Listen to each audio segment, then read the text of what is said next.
Good evening. Welcome to the February? Whew, it's been a long day already. Welcome to the November 15th, 2021 meeting of the Stillwater City Council. At this time, I will call the meeting to order, and I'll ask that you stand and join us in the Pledge of Allegiance. I pledge allegiance to the flag of the United States of America and to the republic for which it stands, one nation, under God, indivisible, with liberty and justice for all.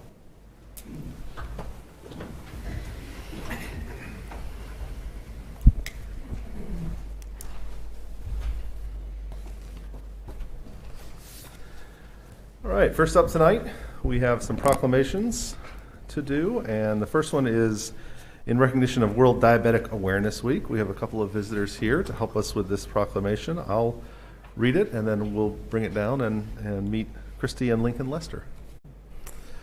Whereas World Diabetes Day was created in 1991 by the World Health Organization and International Diabetes Foundation in response to the growing concerns about the escalating health threat posed by diabetes. And whereas, considering almost 30 million people in the U.S. have some form of diabetes and 1 in 4 is undiagnosed, National Diabetes Month is an annual event each November to boost awareness about the risk factors, symptoms, and types of diabetes. And whereas WDD is celebrated on November 14th each year, the birthday of Sir Frederick Banting, who co-discovered insulin along with Charles Best in 1922. And whereas World Diabetes Day is the global driver to promote the importance of taking coordinated and concerted action to confront diabetes as a critical global epidemic. And whereas every 21 seconds in America, another person is diagnosed with diabetes. And whereas 40% of people who passed away from COVID-19 were living with diabetes, and the COVID-19 pandemic and diabetes work together negatively to increase the severity and prevalence of both diseases and enable new pathways for the onset of diabetes. And whereas the World Diabetes Day campaign is represented by a blue circle logo that was adopted in 2007, and whereas Turn Stillwater Blue signifies the unity of our community in response to the diabetes epidemic and the toll it takes on diabetics and their support systems. Therefore, I, William Joyce, Mayor of the City of Stillwater, on behalf of the City Council and its citizens, recognize November as World Diabetes Month and urge citizens to turn Stillwater blue to show support for our citizens affected by this disease. Tonight we have Christy and her son Lincoln, who are here to accept this proclamation on behalf of everyone who is suffering from diabetes. Do you have anything you'd like to say? No, thank you for having us, and appreciate it. We appreciate you being here.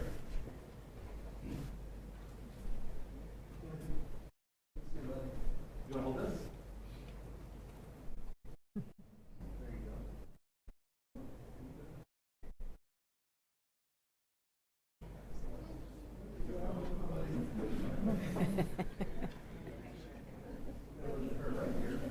I'll hold it down there for you. Right here, say cheese. So cute.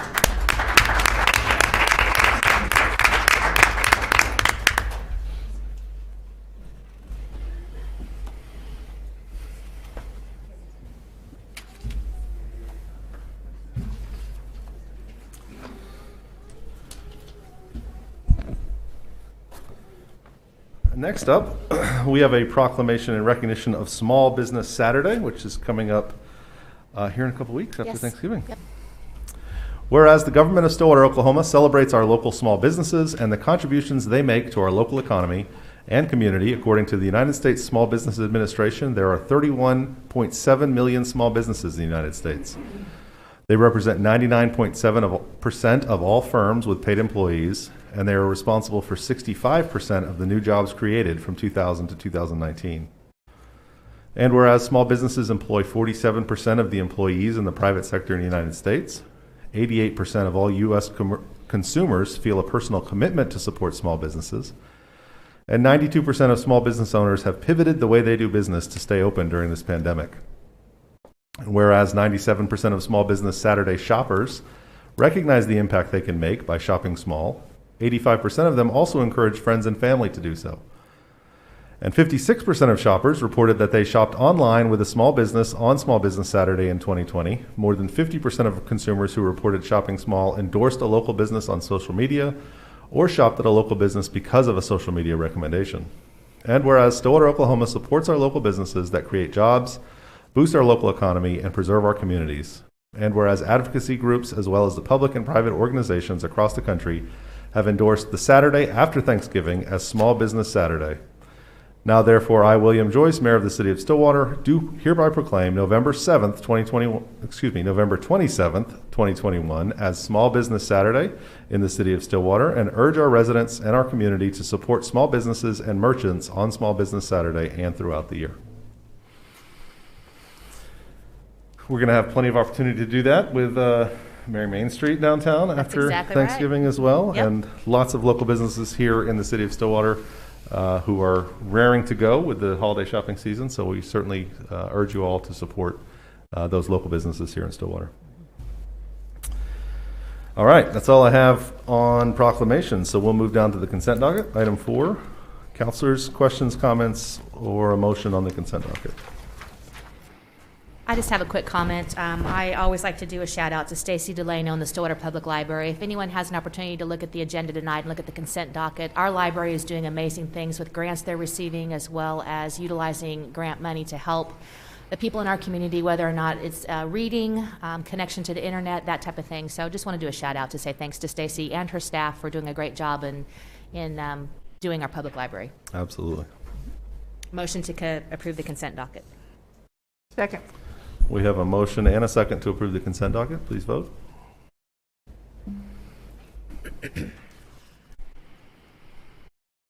With a vote of 4-0, the consent docket is approved. Public comment on items not scheduled for public hearing. I think I have one person signed up for that. That is Kayla, is it Rawson? To speak about the time projects? That one's not up for public hearing, so you get to go right up front.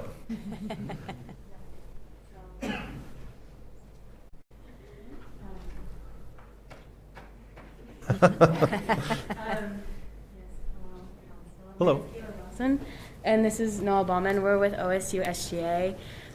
We're with the Public Affairs Committee and the Student Government Association.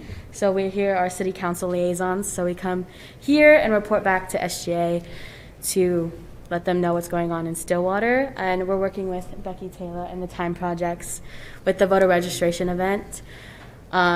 We are ready for the February 8th.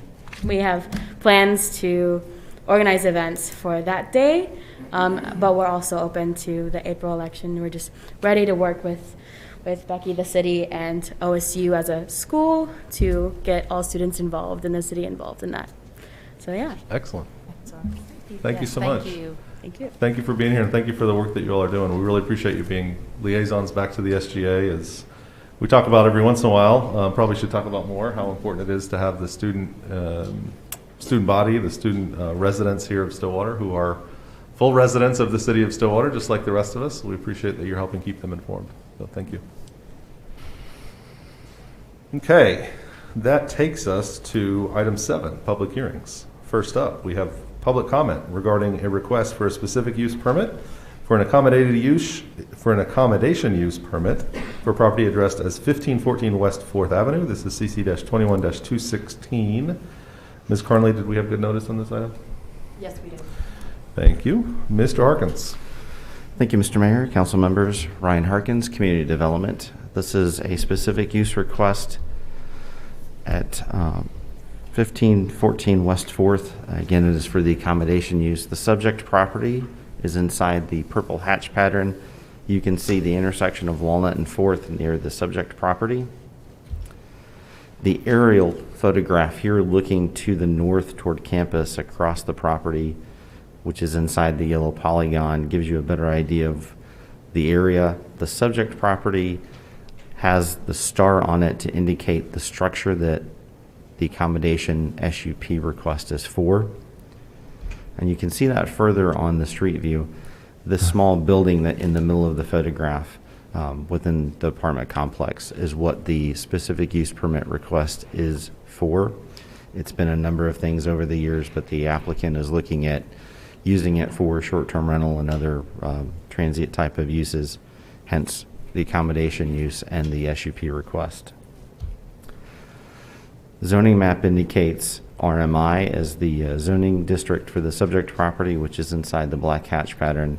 You can see RTM, RMI, as well as RSS surrounding or nearby the subject property. The future land use element indicates a mix of low and high density to the south of the OSU campus. And the subject property inside the yellow black hatch pattern here indicates more of a high density type of land use on the future land use map. Questions of staff before we go to the public hearing? Thank you, Ryan. Councilors, any questions?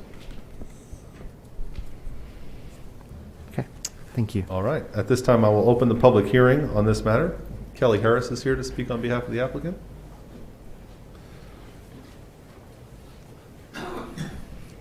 Good evening, Kelly Harris with Keystone Engineering, located at 923 South Lowry, here representing the owner tonight. So this project is really coming before you on a technicality. The property is zoned RMI, which is what it needs to be. This is a multifamily property. The portion that we are looking at tonight is an existing small structure, and I'll see if I can. Ryan had a really good picture of it here. There we go. So it's just this one structure in the middle of the surrounding apartment buildings that are located on this property. So in the past, this has been a laundry room and an office for this property. The current owners recently purchased it and would like to remodel this and turn it into a livable unit. Since it is a standalone structure by city code, it's classified as a single-family house, which is not allowed in this zoning district, RMI. Excuse me. So we've worked with city staff and feel that accommodation use will fit the owner's needs and would allow them to use this as an Airbnb. So, any questions? How big is that structure? It looks so small. It is in very small. comparison to It's the basically a building next studio to it. apartment. Yeah, and they're not planning on changing the exterior. It's just being remodeled on the inside. Is the whole property owned by the same, this isn't like an individual lot that's owned by somebody else, No. correct? Okay. No, it's it part works of in the- conjunction with the rest of the property. Is there a building code requirement for this building? I mean, it looks like it wasn't built to be a single-family occupancy. Will it So be they inspected have and- submitted building plans and have a building permit, so I'm assuming all the building codes have been reviewed. Okay. This is the overall property where you can see, so this is the small structure here, and then the surrounding apartment buildings. Okay. Any further questions for Kelly? Thank you. Kelly. I don't have anyone else signed up to speak at this public hearing, so at this time I will close the public hearing and I'll ask Ryan to come back up and let us know what the Planning Commission recommends here. So the Planning Commission, when they reviewed this item, recommended approval to City Council on a 4-0 vote. Staff's recommendation to you mirrors the Planning Commission. Thank you, Ryan. Do you have any info on the building code issue? I mean, will this, I assume, have to come up to some sort of residential housing code when they remodel it? I would let Jeff Matthews, since he's a certified building official, answer that more than I could, but I can tell you it has been inspected previously when they had building permits for renovation. It would have to, any plans now that they submit or resubmit would have to be inspected to meet building code as well. So, I mean, it does go through a process when they're getting the remodeling permits? It does, yes. Okay. That's what I needed to know. Thank you. Councilors, questions, comments, motions on the item?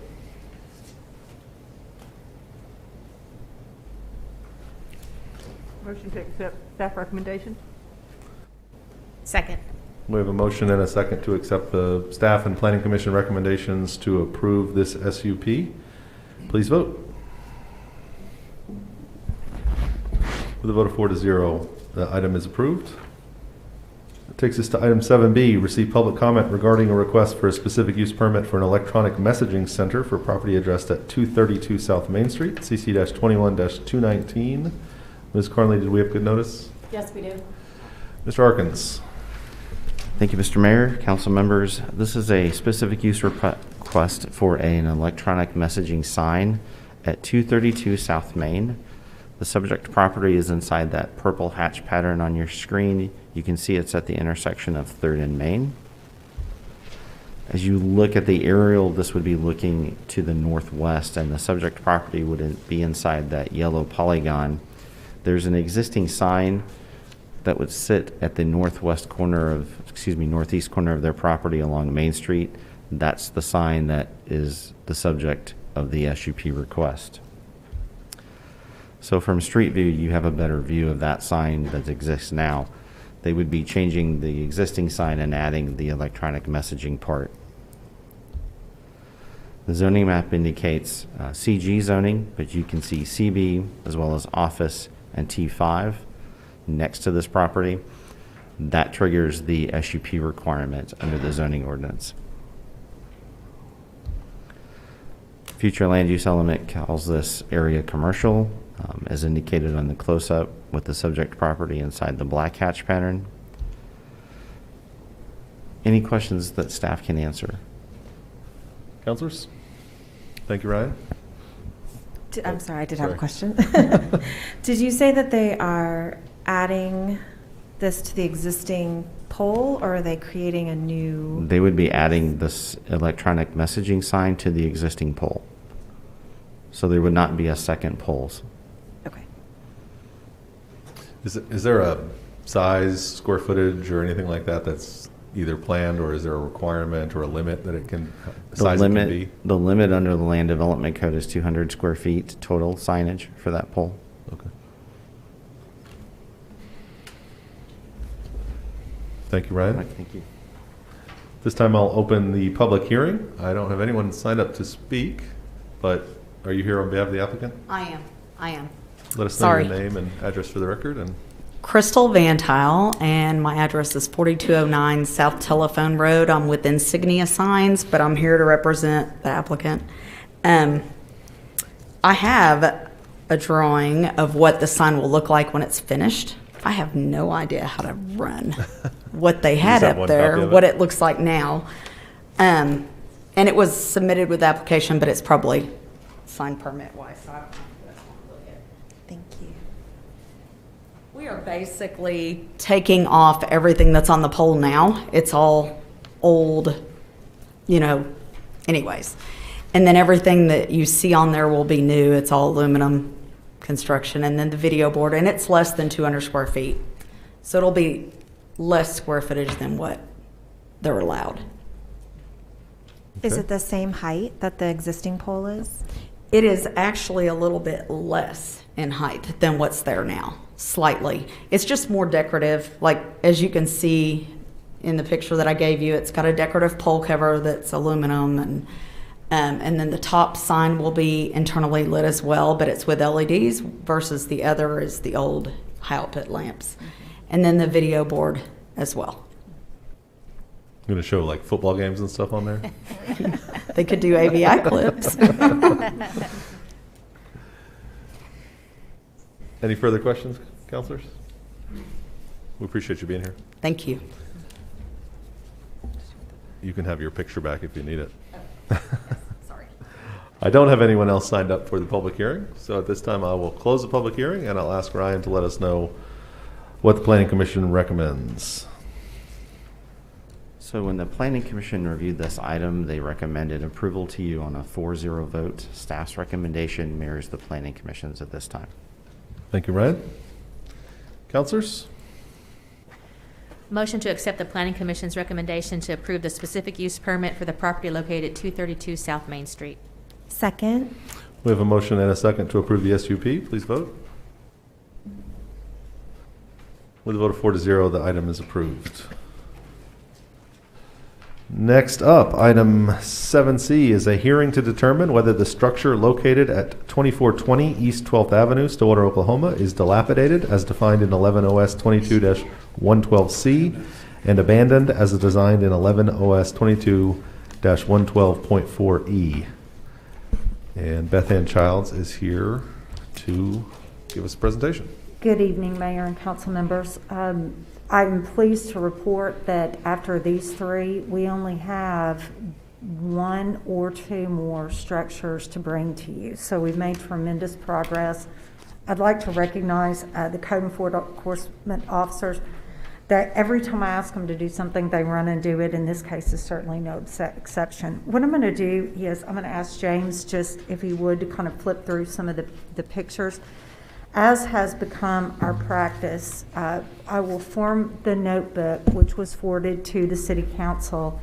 On Friday, James took the packet, the notebook, over to the individuals that own this property. You may recall that the property was also previously posted, and we also asked the city clerk to send notice. And so we just about got our process down.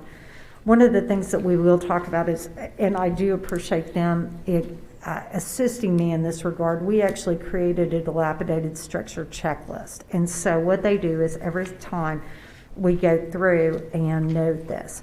So obviously this is a single family structure. Yeah, you can go ahead and just flip through those. These are all the violations that we've noticed. Of course, as you know, a picture's worth 1,000 words, but all of these are violations of the International Property Maintenance Code, and they have been contained in the notice, they're contained in the resolution, and of course, they're contained in the body of the information that's provided to these individuals. We don't believe that they're here, but our recommendation... I think they are. Yeah. Oh, great, okay. And Mrs. Combs is right here. I'll be happy to answer any questions. Thank you, Beth Ann. Are you Mrs. Combs? Would you like to approach the podium and let us know what your plans are for the property or issues to address? Trying to pack it up and figure out what to do after that. Okay. Do you have any current construction plans? Not really. I don't know what to do. My husband's been gone 10 years now. And I don't know. Okay. Well, we appreciate you being here.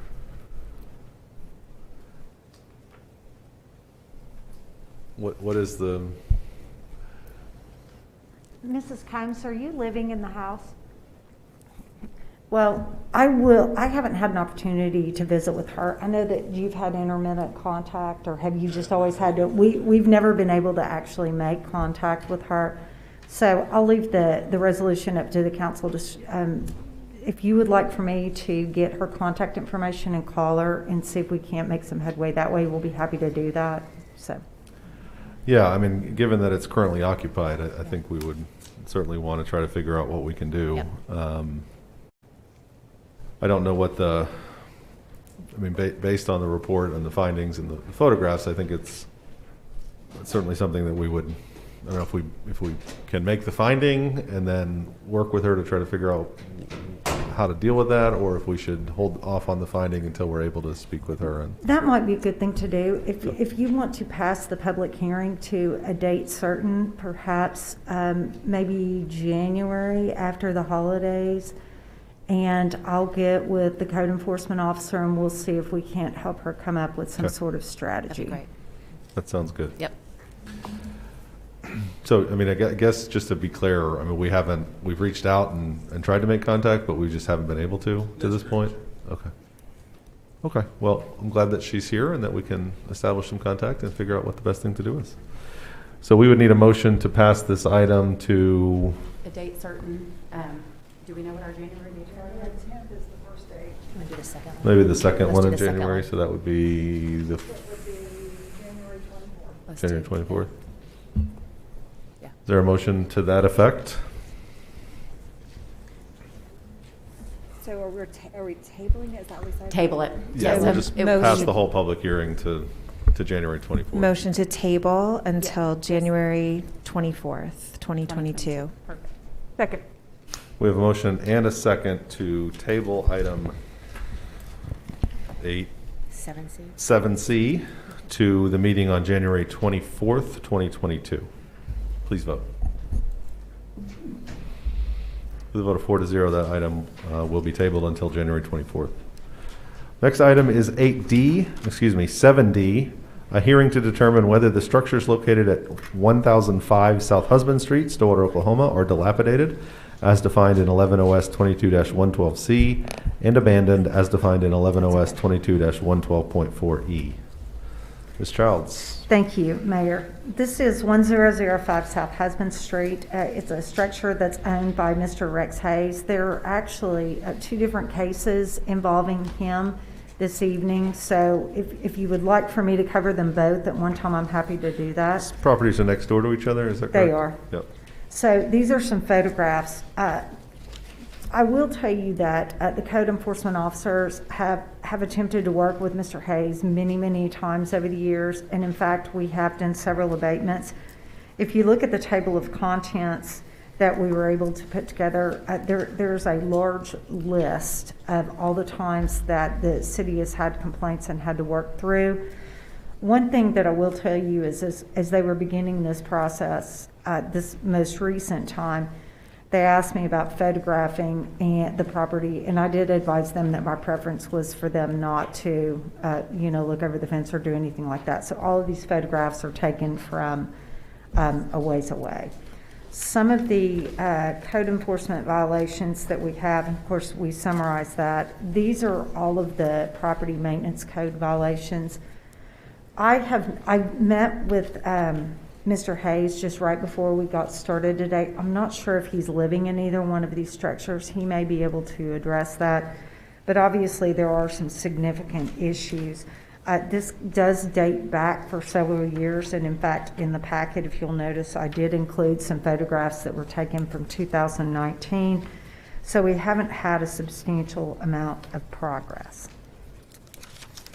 The next one is 1009 South Husband Street. It's also owned by Mr. Hayes. We have another structure that is not in very good shape. Here are some of the photographs that are associated with it. Again, this is another structure that code enforcement officers have worked with him quite a bit on. Same thing if you look at the table of contents, and we do put all of the prior reports in there. Hopefully you find that information helpful. I think that it really does paint a good picture, and it certainly serves to highlight the commitment by the code officers to get these sorts of situations dealt with well in advance of bringing these to the city council. The property has been owned by Mr. Hayes for quite a few years. And then there is another long list of violations of the property maintenance code. One thing I would like to note is I do appreciate James going to so much trouble to identify all the potential issues, because the IPMC is really the standard by which all of this should operate. And, it's probably expected at any given time. If an inspector came to 2507 South Evanston in Tulsa, Oklahoma, where I live, they can probably identify one or more. But this is an ongoing issue that desperately needs to be rectified. And I believe that Mr. Hayes is here. Thank you, Beth Ann. Mr. Hayes?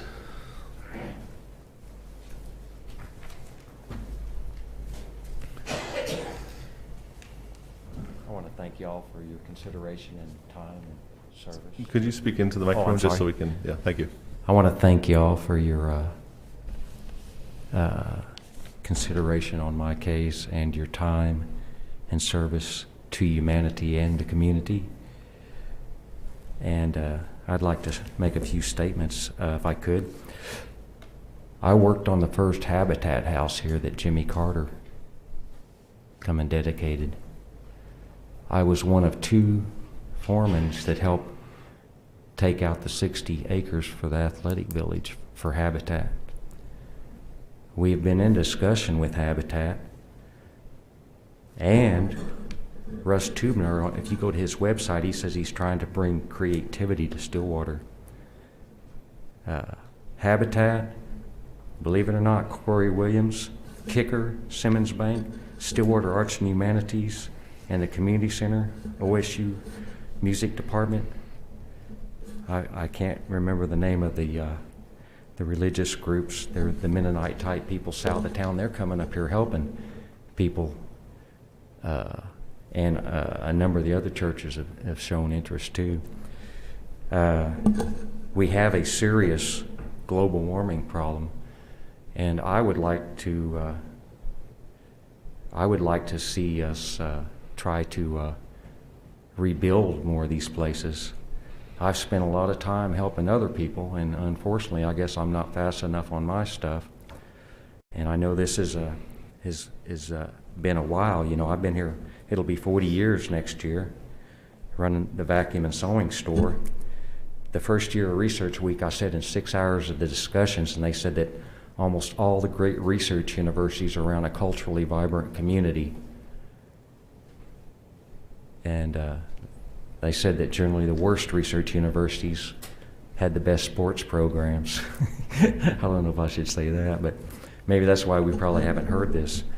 But the Cain's Ballroom, Larry Schaefer that owned that back in the 80s, before I moved here, he was going to have my band start opening for major acts that toured around the world. He told me that the chamber and the city council was constantly trying to tear down the Cain's Ballroom.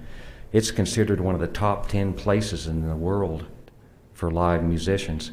And I would guess that maybe Tesla, Elon Musk, that may have been a deciding factor why he considered Tulsa and Austin to build his mega electric truck factory. Mr. Hayes? Yes. I appreciate the background. I appreciate the work that you've done. Can you let us know what your plans are specifically for these properties? I have a gentleman outside that is a master carpenter, and to where if there's any question about any of the structure and stuff. Do you have plans to reconstruct these? Yes. Has there been any work done on that? Yeah, there has been, and I told Officer Moore a couple of months ago we was going to be proactive and start trying to. I've only been working on it part time. I'm willing to drop everything and go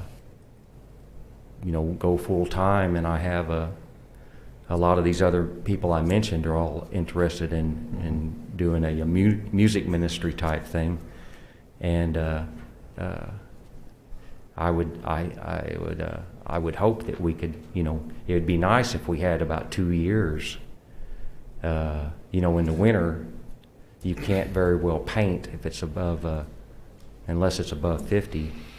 Do you, from the record here, it seems like we've been trying to deal with some of these issues for several years to this point. And so I'm wondering what will be different over the next 2 years that hasn't happened over the past several. I'll be on it full time, and it would be nice if we would just deal with one house at a time. There's studies that state that 60% of the time there's a catastrophe in people's life. They don't recover.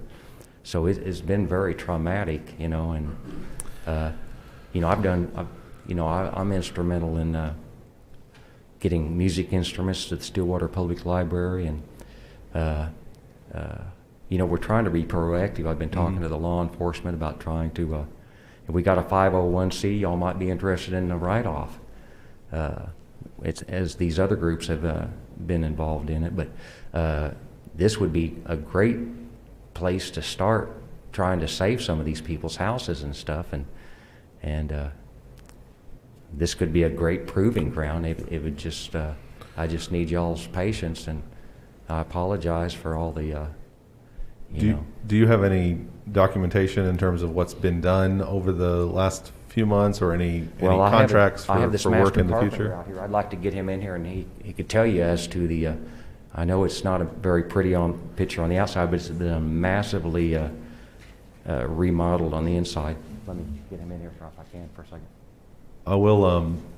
We have this is a public hearing, right? So I need to open a public hearing. Yes. At this time, I will open the public hearing. If you do have someone here to speak, Okay. he could come speak at this point. Okay. Okay, thanks. Yes. There's a.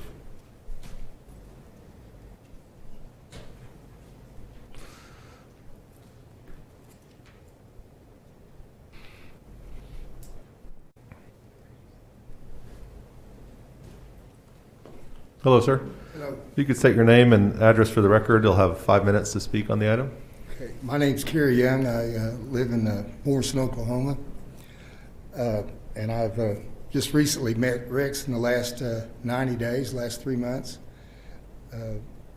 We met at the community center where we've been playing music up there, and I started helping him as much as I could, you know, on the weekends and such. We've started roofing part of the house, the lean-to part of the house, closest. 10:05 and 10, a half. And in the meanwhile, between the rain and stuff, we've been just hauling trash and hauling stuff out with my trailer and my trucks and stuff, and trying to get him something going to help him out. Do you have a sense of how long it will take to bring both of these structures up to code? Well, yes, sir, and no, sir, but if they were to be worked day by day, it'd be a lot of man hours per house. But the roofing part that we're attempting to do right now could be in the next 90 days, we could have the roofs done on that. That's what we were hoping to do, trying to see what we could do. But as far as the remodel goes, sir, it'd be considerable stuff. The old houses were built back in the 30s, and I know full well that the old timers knew how to do it back then. And we started on the lean-to part of his backside of the house closest to 11th Street. And 10th Street. Or 10th Street, excuse me. And of course, we just followed the pattern as the old carpenters have done, you know, and just replace everything that we could. Okay. Thank you. And All right. I'd like to Thank add you. that, you know, he's helped a number of people in the community. And, you know, I guess we don't have the bank accounts that a lot of people do from being so charitable, believe it or not. But, Well, we certainly appreciate your charity, sir, and the work that you've done in other places. But we also have a community that expects the code to be followed with all structures, and these two structures clearly seem to have some issues when it comes to the code, and so we've got to deal with that as much as we can. So, anybody else signed up? I don't have anybody else signed up for the public hearing on either one of these items. I assume I need to do them separately, the public hearing, since they're listed separately on the agenda. But then procedurally, I think we do have to open and close both public hearings. Is that correct? Yes. Yeah. So I've opened the public hearing on 1005 South Husband Street. At this time, I will close the public hearing with no one else signed up to speak.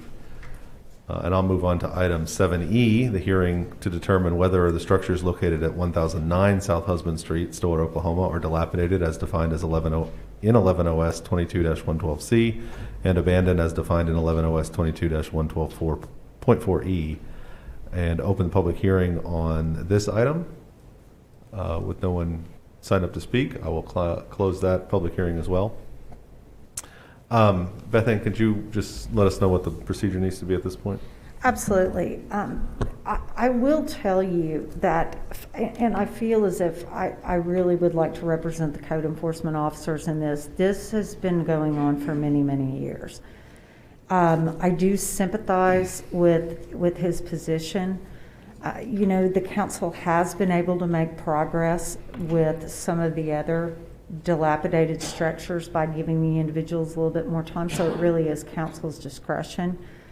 If you wanted to move it until the second meeting in January, you could probably do that if you were so inclined, with the understanding from Mr. Hayes that if substantial progress hasn't been made, then you would move forward with the resolutions. I feel like we've, in the past, adopted the resolutions and then given a timeline of 90 days before they're actually enforced? Yes, and you certainly may do that as well. I'm just offering all of the options. But the resolutions themselves actually give 90 days for compliance before the city manager has the ability to authorize demolition.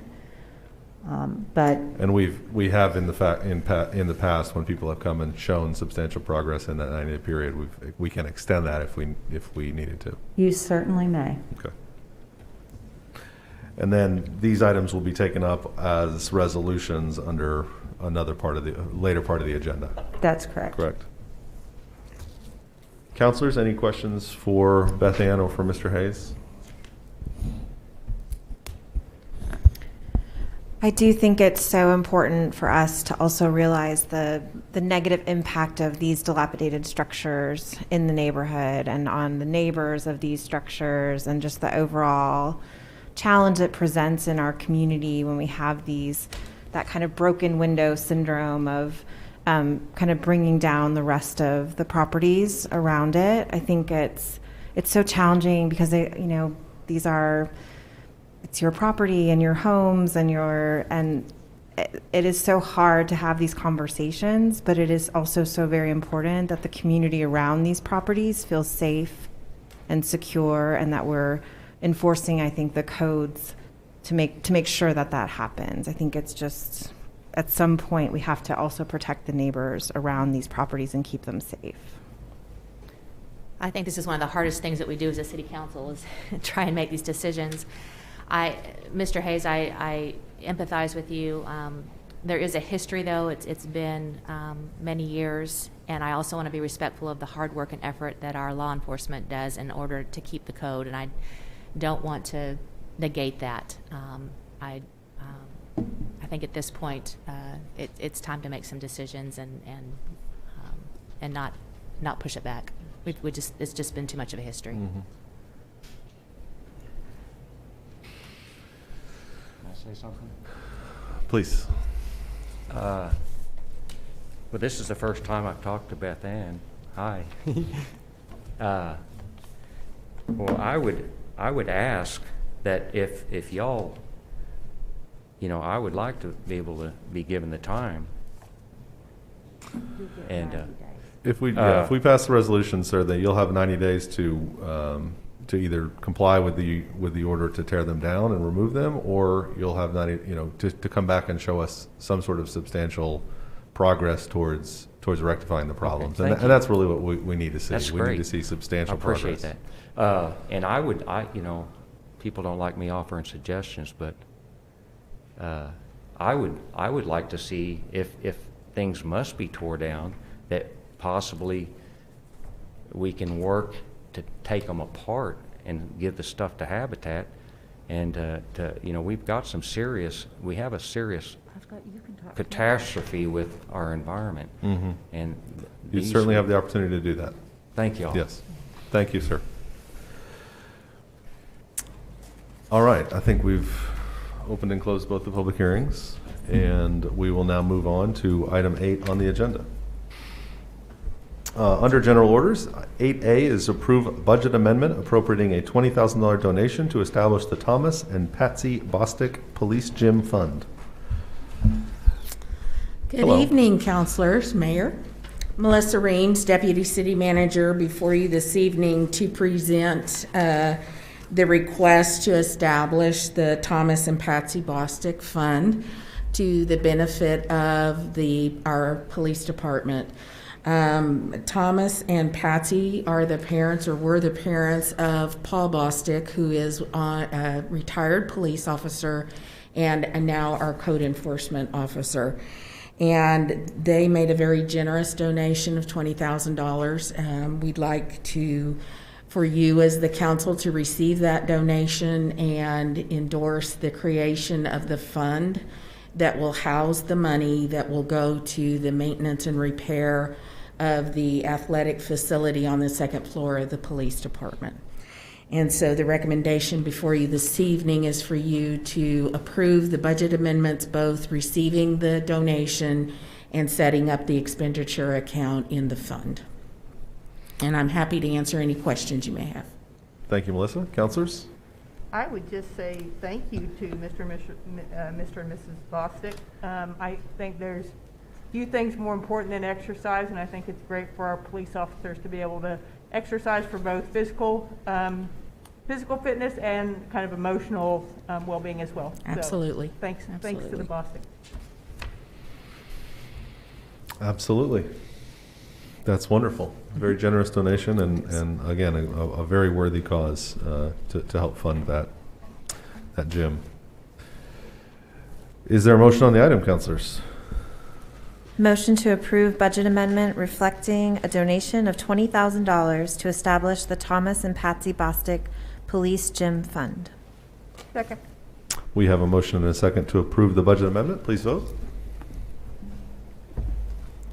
With a vote of 4-0, that item is approved. And thank you again to the Bostic family. That is just a tremendous gift. Item 8B is approve a budget amendment increasing the aviation gas for resale revenue and fuel purchases expenditure accounts by $500,000 for fiscal year 2022. Mr. Priegel. Good evening. Paul Priegel, Airport Director.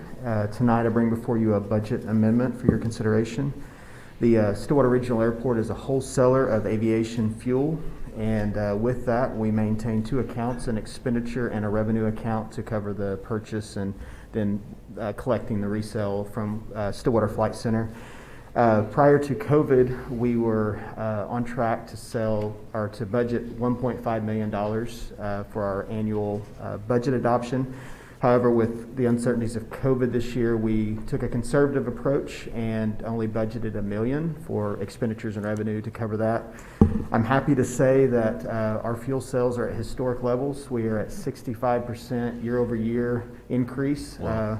And we need more money to buy fuel. So this is a budget amendment to increase our fuel accounts by $500,000 to hopefully get us to the end of the fiscal year. Happy to answer any questions. Thank you, Paul. It's always exciting to hear that it's busy at the airport. That's right. I am excited as well. Counselors, any questions or a motion on the item? I would actually just ask, based on the notes, that you think that there's enough right now to get you through mid-January. Will $500,000 get you through the rest of the year?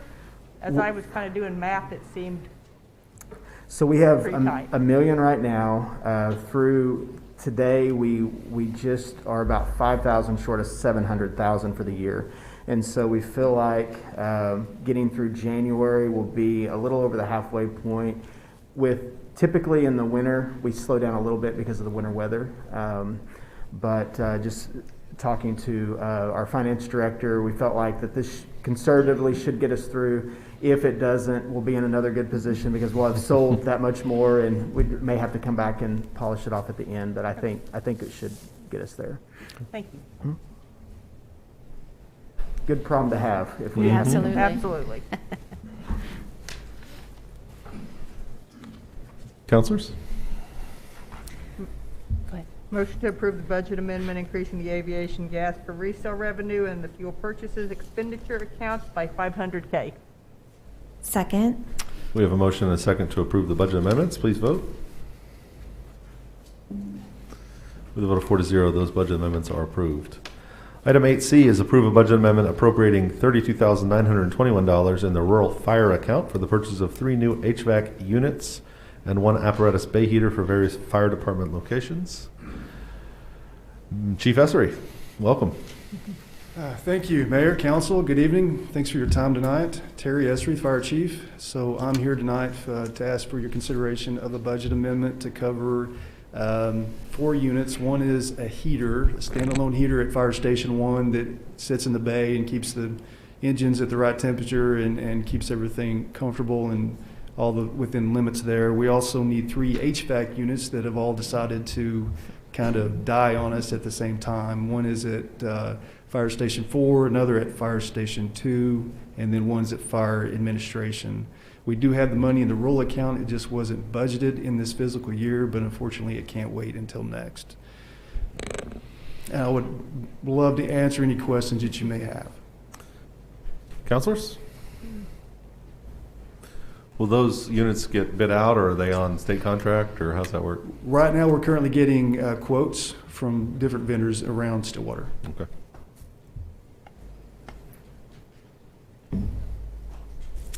You ready for a motion? I'm ready for a motion. Motion to approve budget amendments appropriating funds totaling $29,000 in the rural fire account to cover the costs of the new HVAC and heater units. Second. We have a motion in a couple of seconds to approve this budget amendment. Please vote. With a vote of 4-0, the budget amendment is approved. Thank you, Chief. Next up, we have a discussion and consideration of placing questions on the February 8, 2022 or April 5th, 2022 election ballots. Becky Taylor.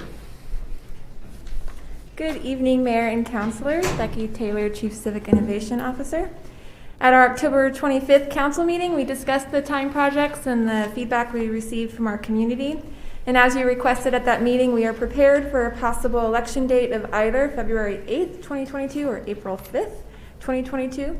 Staff has worked closely with our city attorney, and we are ready and eager to move forward based on the action you choose to take this evening. So just a reminder to those that may be listening, the time projects include a new fire station, number 2, a new animal welfare, increase of half-cent sales tax for roads and multimodal projects, and then at the request of Visit Stillwater, a lodging tax increase to 7%. As you consider the placement of these items on a ballot, many of us are here to answer any questions you may have. Okay, we'll see what we can do with that. Thank you. I'm sorry, Becky. Oh, you're good.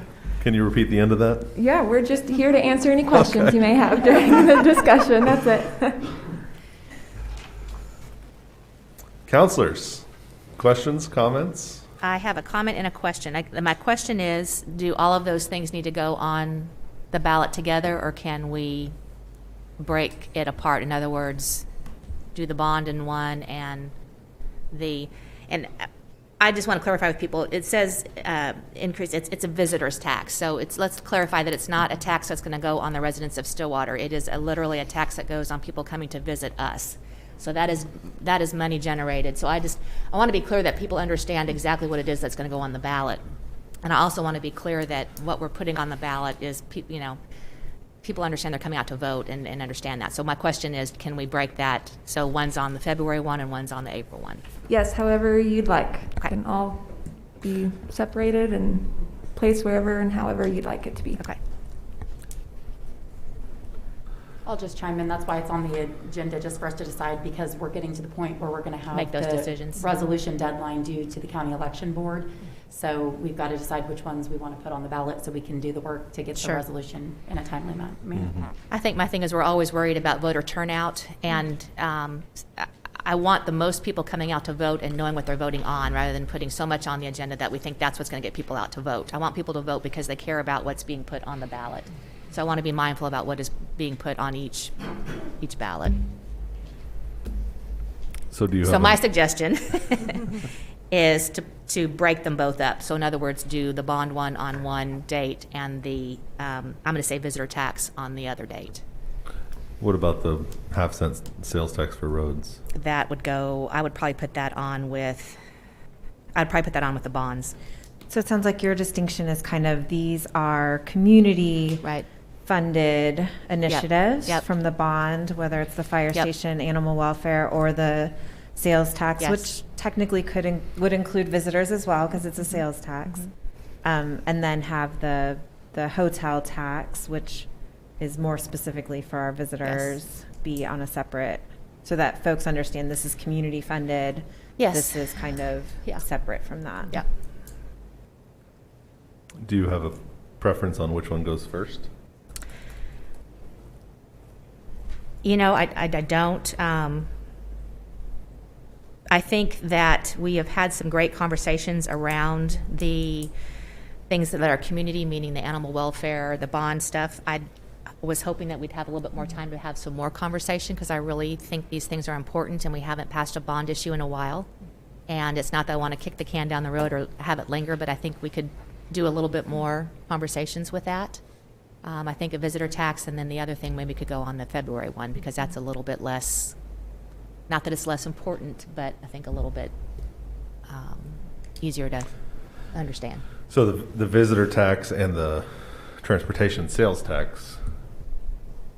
No, I would put the transportation in with the bonds, Oh, okay. because that's more of a community one. I'd put that on the April, and then I would do the February one. Just visitor? Visitor. My suggestion. Could we ask, I see Christy Morrison at the back, could we ask some questions about the visitor tax, or I don't are we know why just we working couldn't. on whether it goes Can we? on the ballot or not? Christy, are you willing to answer questions about the visitor tax?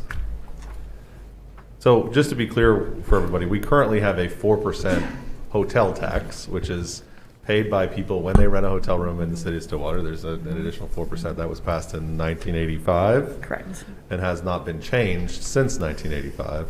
And this would be taking that 4% hotel tax and increasing it to a 7% fee, again, for people when they rent a hotel room here in Stillwater, correct? Correct. And to Councilor Zanotti's point, it's now more than a hotel. It's hotels, bed and breakfast, long-term rentals, and that's why in a lot of communities they're changing the terminology to a visitor tax, because it is much more obviously now than just hotels. But yes, so it hasn't been increased since 1985, 36 years. The Visit Stillwater Board passed the motion to request this. A majority of the additional revenue that would be raised would go toward visitor development amenities. That could be athletic facilities. However, it's also important to remember that anything that's going to draw a visitor into Stillwater is also going to enhance our quality of life.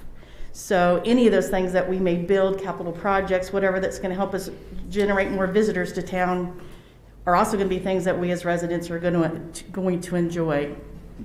Because it's something you're going to hear a little bit later, we also need to add to our business plan an entire convention marketing and sales program to our business plan, which is a whole nother segment we've never had the opportunity to market to. So I'm really, really excited about that. And with that will come increased funds dedicated 100% toward grants and sponsorships, so that we can get additional events into Stillwater, whether they're sporting events or conferences and meetings, and be able to plan longer term to be able to say, okay, we're going to help you with a grant to bring your event to Stillwater.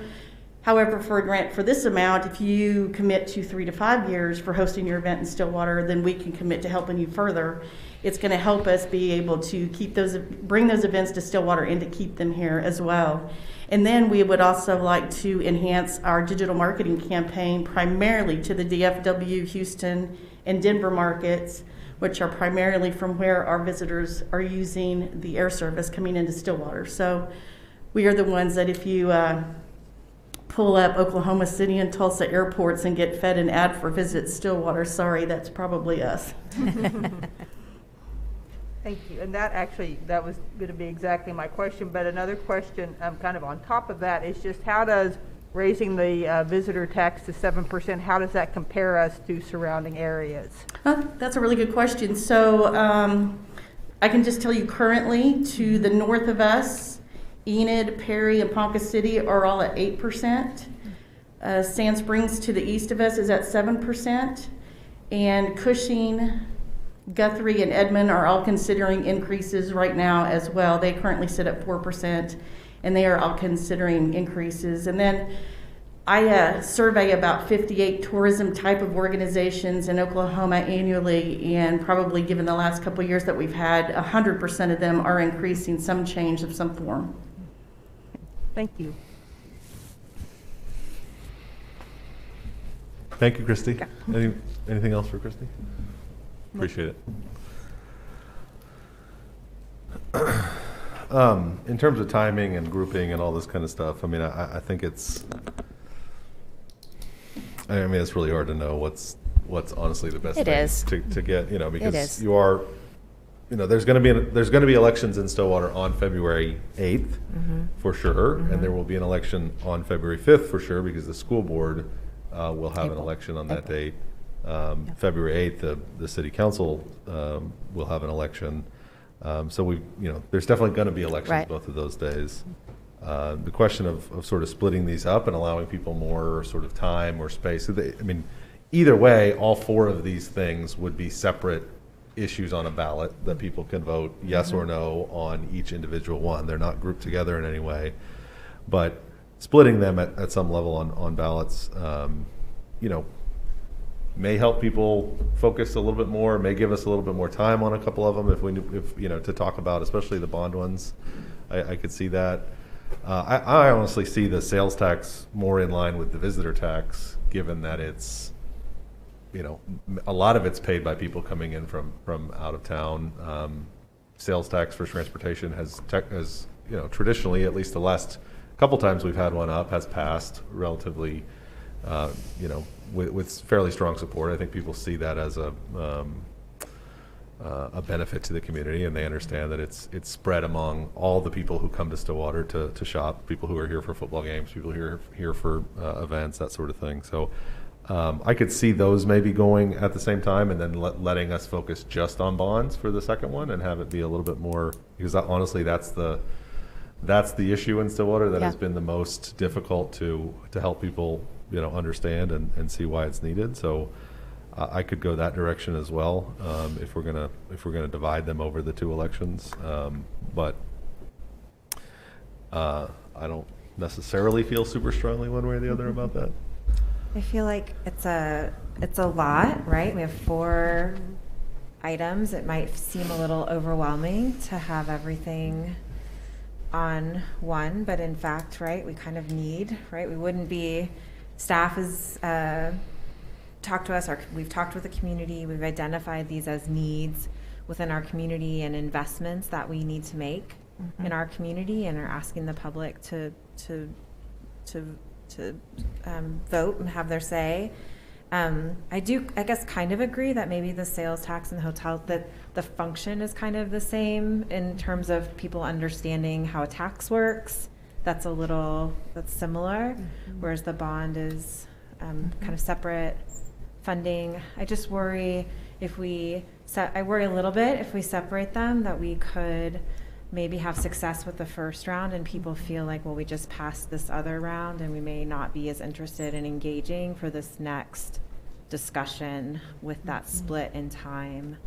You mean splitting them all up, or splitting the taxes? You know, for people, just perception wise, if people will feel like, well, we just passed this, you made your ask, you're coming back, now you're coming back. The perception could be potentially that we're asking twice, even though we've identified these all at the same time.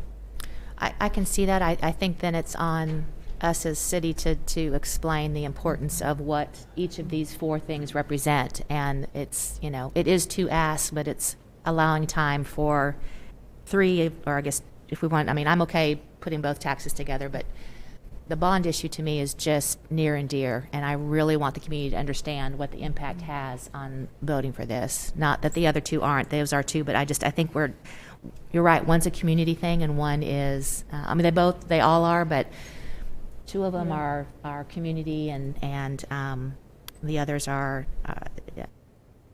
about the sales tax coming in and the visitor tax coming in. So to me, it's important to split those 2 up.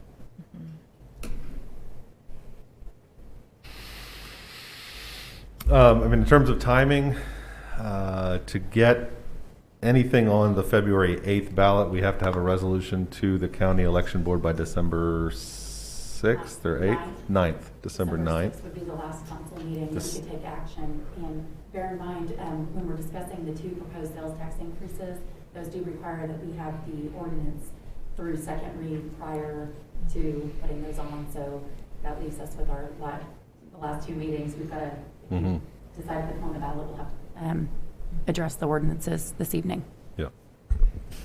Yeah, we do have both those ordinances on for first reading tonight, and we can talk about those. But they're on there because we would have to pass the ordinances fully before we send the resolution to the county election board. The bond issues, if we waited to April 5 to do that, I don't know what is it. Do you know the date? It's a February resolution due date. It's 60 days before the election, and I saw it was on the agenda. So 60 days before the April date is when the resolution would be due. Okay. And those don't require, I mean, those just require a resolution. There's no ordinance that would have That's to be done right. ahead of time. And I think there's certainly like Elaine was saying, taking our time to help explain why those are necessary, I think is probably a good thing. I mean, I have a question just personally about whether we even put them both on. The fire station one is, I think, fairly, just from the time project discussions, certainly it seemed that the fire station one was very well supported. The animal welfare bond was less supported, although it was still somewhat, at least the folks who showed up and responded felt like it was. But I do feel like that one is going to be the more difficult one for people to feel like spending $4 million on an animal welfare facility, even though I think it is absolutely clearly needed. It's a I'll argue with anybody who needs to be argued with about why that's a necessary use of funds for the city of Stillwater. But I do wonder if it makes it more difficult. I think sometimes when people feel like we're asking for two different things and they don't like one of them, they just say, well, we don't like either one of them. I think that was one of our problems the last time a bond issue was up. That was before any of us was here on council. But there was a lot of discussion with those that people felt like the city was packing stuff together and trying to pass more than one thing at a time. And I don't know if it's not worth considering. Like, the fire station has to get replaced. I mean, we just have to replace the fire station, and there's no place else we're getting $9 million than from this bond issue. And is there a benefit to us just saying, this time, this one election, this is the only thing we're gonna focus on. We're going to get this thing. We've got to really focus on getting this thing passed, and focus all of our efforts there, and sort of take away any argument people might have to say, oh, why are these two things at the same? Even though they're separate issues, I get, I don't know. That's my concern. Yeah. I hear you. I think, you want to be as successful as you can with an election that you're but I also think we have until April, and we have an amazing marketing that has done great messaging. And I think the public deserves to know why an animal welfare building is just as important as a fire station, for different reasons. Not many of us know what animal welfare does and the impact it does have on a community. And it is long time overdue for that building to be improved and for the services to help. And so then it's on us then to make sure that messaging is just as important as a fire station. My thoughts. I do think separating them as on the ballot will help, right? You do have an option if you see the higher need for the fire station to approve that and not. I agree with Vice Mayor. I think we need to give our community the benefit of the doubt that they will understand, right? These are demonstrated needs, and I keep saying it, but I think, right, we have to give our community the opportunity to invest in ourselves. That's what this bond issue is, so. And I like giving ourselves until April on the bond issues, because it does give us time to continue having those conversations throughout the community and answering questions and having those discussions as to why both are important. Okay. So, we're not going to vote on anything specific on this item, I don't think. You don't need to take action, but so I'm clearly hearing bond issues not going to be on, but I'm not clear. I believe we want to put hotel tax on February, but I'll need direction on the transportation sales tax before we get to the ordinances. I think we're saying February for that one too. So the two tax ones on February, and then the bond ones on April. Okay. I think that's a reasonable way to do it. And given that, Becky, you have any comment on that plan? I don't. We're ready. Okay. Given that timeline, we will address the two tax ordinances when we get to that item on the agenda. And Kimberly, you'll continue to work with bond counsel Yep. on getting everything ready so that we're ready to put those bonds Yep. on. I was just making eye contact with him that works as well, so we will be ready when we're ready to put those on a He ballot. may be appreciative of having a little bit more time to make sure we've got all that lined out too. So, okay. Next on the agenda is item 8E, a COVID-19 update. I don't have a particular COVID-19 update. I don't know, counselors, if you have anything. I will say that we briefly dipped for like one day in the CDC data thing back to like yellow or moderate spread instead of substantial or high. I think that had to do with the state's change in another state change in reporting, because today we were back up to high. It's starting to be flu season, starting to be cold season. Please, if you haven't been vaccinated, please consider doing that. I'm happy that to report that children's vaccines are available in the community. All 6 members of my family have now been vaccinated, now that they're available for children under 12, and so we were excited to have that available to us, and I hope everyone here in Stillwater will take advantage to make sure that COVID can be much less impactful when vaccinated. So, I did see, Mayor, also that a lot of our local pediatric providers have the vaccines on hand in their offices, which I think is a really great opportunity for people to talk with those providers and their pediatricians when they're making those decisions about vaccinating. I was encouraged to see that we were, instead of going to a pharmacy or like I got my shot at like the Enid Mall, that people could go and actually talk to their pediatricians, which is really important when we're making health decisions with our children. absolutely. And I will just point out for folks who may not have seen it, the State Health Department did again change the way it reports COVID numbers. We no longer receive city level data on cases. I cannot fathom why, honestly. I really don't understand. The state has put much of the burden of trying to mitigate COVID onto cities and localities to take the necessary steps. I don't understand why the state won't give us the information that we need to make those decisions. But we're not getting city level data anymore on case counts, and if you see a difference in the reports you're seeing, that's why. So I think that also had to do with why the CDC numbers look a little different this week. If you want to call the governor or the State Department of Health and ask them if we can get the data back that we need, I wouldn't object to that. So, all right, that takes us to ordinances. On first reading, we have Ordinance 3484, an ordinance rezoning attractive land located at 2003 West 6th Avenue from O Office to CS Commercial Shopping District, and rezoning attractive land located at 610 South McFarland Street from RMI Multifamily Intermediate to CS Commercial Shopping District. This was from an item on our last meeting. Councilors, questions, comments, or a motion on the ordinance?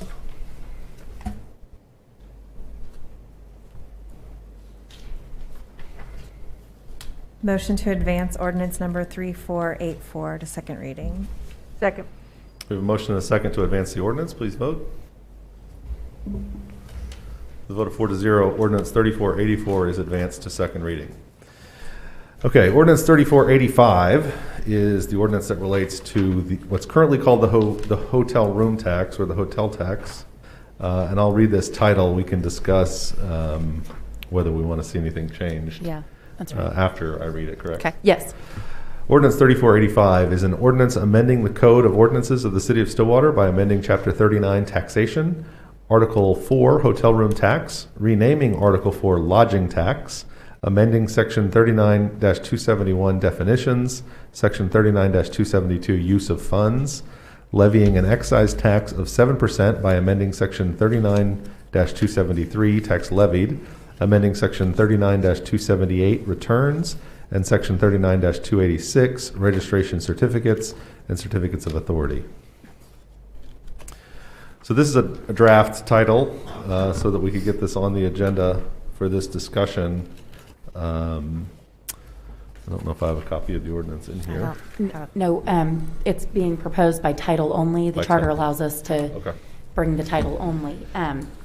But that's important because we'll have to clean this up. We will be passing the title, and at second reading, we won't be able to change the title. Okay.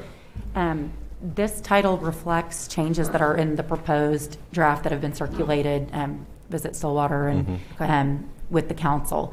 So there is one thing I'm aware of that we might have to revisit, and that is that there's the renaming. You can call it whatever you want. I've got it changed to lodging tax in here, but if it's something else, I'll need to know before we pass the title. Yes, there's been discussion. It's currently called hotel tax. It's not actually a tax on hotels. That's right. It's a tax on the people who rent hotel rooms. Yes. And so lodging, one, reflects a broader use than just hotels because it applies to Airbnbs, it applies to bed and breakfasts, all that sort of thing. But it's also been proposed, and I think Visit Stillwater's preference is actually to call it a visitor tax because that is, in fact, who pays the tax. I think in our discussions there's positives and negatives to any of those changes. I think visitor tax is probably the most descriptive way of saying it because it is, in fact, the people who are visiting paying it, although it also does apply to you. If you rent a hotel room in Stillwater, you're going to pay it, even though you're not a visitor. So, but I am visiting that entity, so. So I don't have a particular feeling on it. I think if we want to change it to visitor tax, if Visit Stillwater feels like that's the most descriptive use of it, and it helps the public understand who is paying the tax better, then that makes sense to me. Does this have any bearing on how the wording of the way we word this ordinance, does it have any bearing on how it's worded in the actual, on the ballot? Yeah, that's a good question. So they'll see the ordinance. It'll be with the resolution calling the election, and then there'll be a proposition written that will sync it up, that will, in the past, the propositions, they read something like, should the city of Stillwater increase hotel tax to 7% and change the name? It's a brief, but they will, in the resolution calling the election, the full text of the ordinance is in there. And it basically says this is the ordinance that was adopted by the city council and that we are proposing, and you're putting it up to the vote. It's not effective until it's passed by a vote of the people. So we could make it, it's just right, it can be very confusing, and if you haven't walked in, a lot of people don't see the ballot until they walk into their voting location, and so I'm just wondering, if we change it to visitors tax, will there be any ability to misconstrue, what does that mean? Anybody that visits Stillwater is somehow going to be, I'm going to set up toll booths on right. 51 on the way. I just want to make sure Can we do that? that we would have opportunity to explain that it's a visitor's tax that's being levied at places of lodging or whatever. It will explain on the ballot that we're changing the name of the hotel tax to visitors tax, and so it should be fairly clear. That within the ballot itself that we're increasing the rate and we're changing the name. I think it's a good question because I think you're right. At some level, you might, confuse some folks with that. But we get to write the ballot question, correct? Yes. So the ballot question will be sort of crafted to make sure it clearly explains what's happening. I think just that clear. Yeah. I mean, I know that sounds kind of silly, No, but I just think I think that makes sense. Yeah. I'm guilty as well of walking in and sometimes reading it for the first time and not having some of the background that goes with it. So making sure that we're as clear as possible. I think the only other thing that somewhere I would like to make sure that we're clear about is that we have, because right now it says in this title, levying an excise tax of 7%, but it's actually an increase to 7%. I don't know if that's important. It's an important distinction, or if it's important that we have that the tax will be 7%. Proposed changes to the ordinance are, they're designated by strike through and underline. So again, that'll be something that they'll be able to see when we bring the full text of the ordinance at the next meeting, that there's a strike through the 4 and it's a 7. If you would like the title to say amending section 2927.3 tax levy to increase from 4 to 7%, we could also make that change now.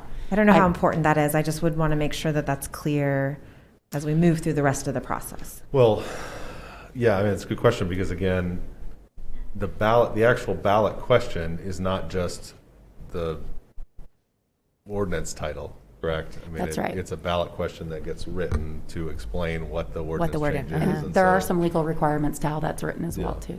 So it will. So it will say that. I mean, it will. We would write it that way in the ordinance. I don't have any problem changing. I mean, I think the title could say increasing. Well, I don't know. You'd have to lawyer that if you wanted to make. And I don't know if it's important at this particular juncture. I'm just saying kind of through the process. If what we're worried about is the ballot will clearly say increasing it from 4 to 7. So that's, and that's, I think, and that's good. the most important, right? I mean, I think the other things to comment on in the title, amends section 39-271 definitions, and then section 39-272 use of funds. It does amend the use of funds in the ordinance. The original 1985 ordinance allocated 25% to our centennial celebration that happened in 1990.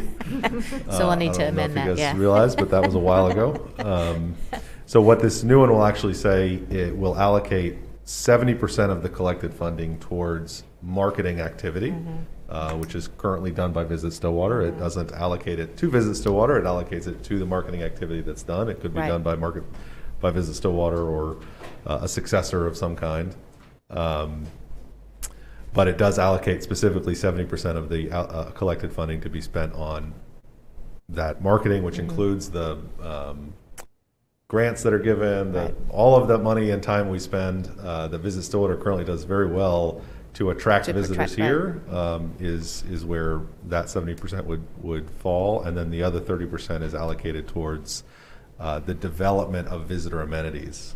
So that's which we formed a committee in order to be able to make those decisions. So it's not money that can just be spent. It'll be definitely looked at and gone through a committee process through SEDA. Yep. So. Yeah, we set that up a while ago, and we haven't really done much with it with COVID. But this would give it the good representation of what needs to happen with those funds, and not just. Yeah. So really, the extra 3% that we're adding on here is sort of part of that would be additional funding for Visit Stillwater or for marketing activities. The other part of it would be allowing us to have funds available for projects that need to be done. You know, things like ball fields that maybe could get built, or other facilities that would be visitor attracting that and I think it's great to have a more sort of clear, dedicated source of funding to go out and bring those things to town. That's what that amendment in the use of funds would be saying. Okay, so we wanted to say renaming Article 4 lodging tax to, instead of lodging tax, visitor tax. And then I assume that will take some different changes within the body of the ordinance, but. I was just going through it, and it shouldn't, because mostly it's referred to tax throughout. So I think we can change the visitor tax, and then the rest of the title can remain. The other sections that are referenced for amendment is because we do define hotel. And it includes everything that we currently levy the tax on. And I've recommended changing that to lodging or lodging facility because it's more encompassing. And based on the discussions we've had, why we're cleaning this up, that would be a good change. And again, the use of funds is changed. I don't see anywhere else where we would need to change it.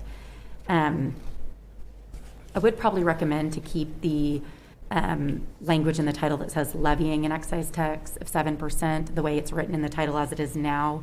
Even though it's an increase, that levy is important. That's a legal term of art. The authority under the state law for us to levy this tax and put it to a vote of the people, this syncs it up a little bit more with the state law, and I think that's probably a good way forward. Okay. We appreciate your legal advice on that, item. Okay, so with the change to renaming it as visitor tax instead of lodging tax, everything else that's currently in this title that I read is okay? Okay. Do I need to read it again with the change? Please, or I will. Okay. I'm happy to. I can do it. All right, so now we have Ordinance 3485, an ordinance amending the code of the ordinances of the City of Stillwater by amending Chapter 39, Taxation, Article 4, Hotel Room Tax, renaming Article 4, Visitor Tax, amending Section 39-271, Definitions, Section 39-272, Use of Funds, levying an excise tax of 7% by amending Section 39-273, Tax Levied, amending Section 39-278, Returns, and Section 39-286, Registration Certificates and Certificates of Authority. Is there a motion on the ordinance? Motion to advance ordinance 3485 to second reading. Second. We have a motion and a second to advance ordinance 3485 to second read. Please vote. With a vote of 4 to 0, that item is, the ordinance is advanced. Next up, ordinance 3486, which is an ordinance amending the code of ordinances of the City of Stillwater by amending Chapter 39, Taxation, Article 3, Sales and Use Tax, Division 6, Transportation Sales Tax, to create the 2022 Transportation Sales Tax by amending Section 39-238, levying a sales tax of 1% by amending Section 39-239, providing an effective date by amending Section 39-242, and providing for expiration of the tax levied by amending Section 39-244. So this one's a little confusing because it says 1%, and we're talking about a half-cent sales tax. But this takes our existing half-cent sales tax that we already have on the books, and we take that one off and we change it to 1 cent. So it's an increase of a half cent, and it makes the transportation sales tax total 1%, 1% sales tax. Yes. That's the change here. Any questions on that? And I'll just kind of explain. The title reflects our current half-cent transportation sales tax, and the only thing I've changed is to name it the 2022 transportation sales tax. We would sync up the effective dates. The effective date would be July 1st, 2022, and it would be effective for 10 years till June 30th, 2032. And I made no other changes. So that one lines up pretty much exactly with what we've been discussing in the time projects. It takes our current half cent, makes it a full cent, extends it out for 10 years, which will provide, I can't remember what the total number was, but more money for us to be able to do the transportation projects that we have on the books. Further questions on that ordinance, or is there a motion? Motion to advance ordinance number 3486. Second. We have a motion and a second to advance 3486 to second reading. Please vote. With a vote of 4 to 0, ordinance 3486 is advanced to second reading. And I will just at this point say a word of tremendous thanks to interim city attorney Kimberly Carnley for the work that she's had to do over the last few weeks to get all that stuff ready. 4 weeks, it's not, I don't know why you'd need any more time than that to try to put all this stuff together. But we do very much appreciate the hard work. That takes us to item 10, resolutions. Item 10A is related to the property on 12th Avenue that was passed until January 24th, so we'll skip over that resolution. Item 10B is resolution CC-21-39, a resolution of the Stillwater City Council declaring the structure located at 1005 South Husband Street, Stillwater, Oklahoma, dilapidated and a public nuisance detrimental to the health, safety, and welfare of the general public and the community, and ordering the dilapidated structure to be torn down and removed pursuant to 11 OS 22-112. Beth Ann, anything further? No. Councilors, I'll just throw in my 2 cents at the beginning here. These structures have been dilapidated and a public nuisance for several years. I appreciate Mr. Hayes' desire to fix them up, but I think at this point, without a deadline, a real deadline of when this stuff needs to go down, then there's really nothing else we can do other than just get it over with and start pushing forward here. Again, appreciate Mr. Hayes and his service and the things that he does for our community, but this property is a textbook definition of dilapidated and detrimental to the health, safety, and welfare of the public. So.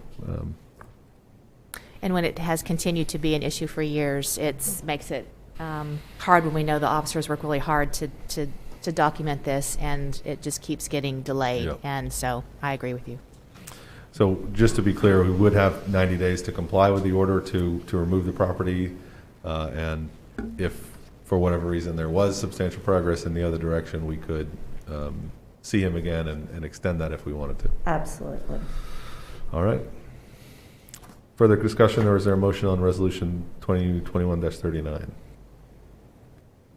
Motion to adopt resolution number CC-2021-39. Second. You guys doing that on purpose tonight? Yeah. We have a motion and a second to adopt the resolution. Please vote. With a vote of 4-0, Resolution CC-2021-39 is adopted. Resolution CC-2021-40 is a resolution of the Stillwater City Council declaring the structure located at 1009 South Husband Street, Stillwater, Oklahoma, dilapidated and a public nuisance, detrimental to the health, safety, and welfare of the general public and the community, and ordering the dilapidated structure to be torn down and removed or remediated pursuant to 11 OS 22-112.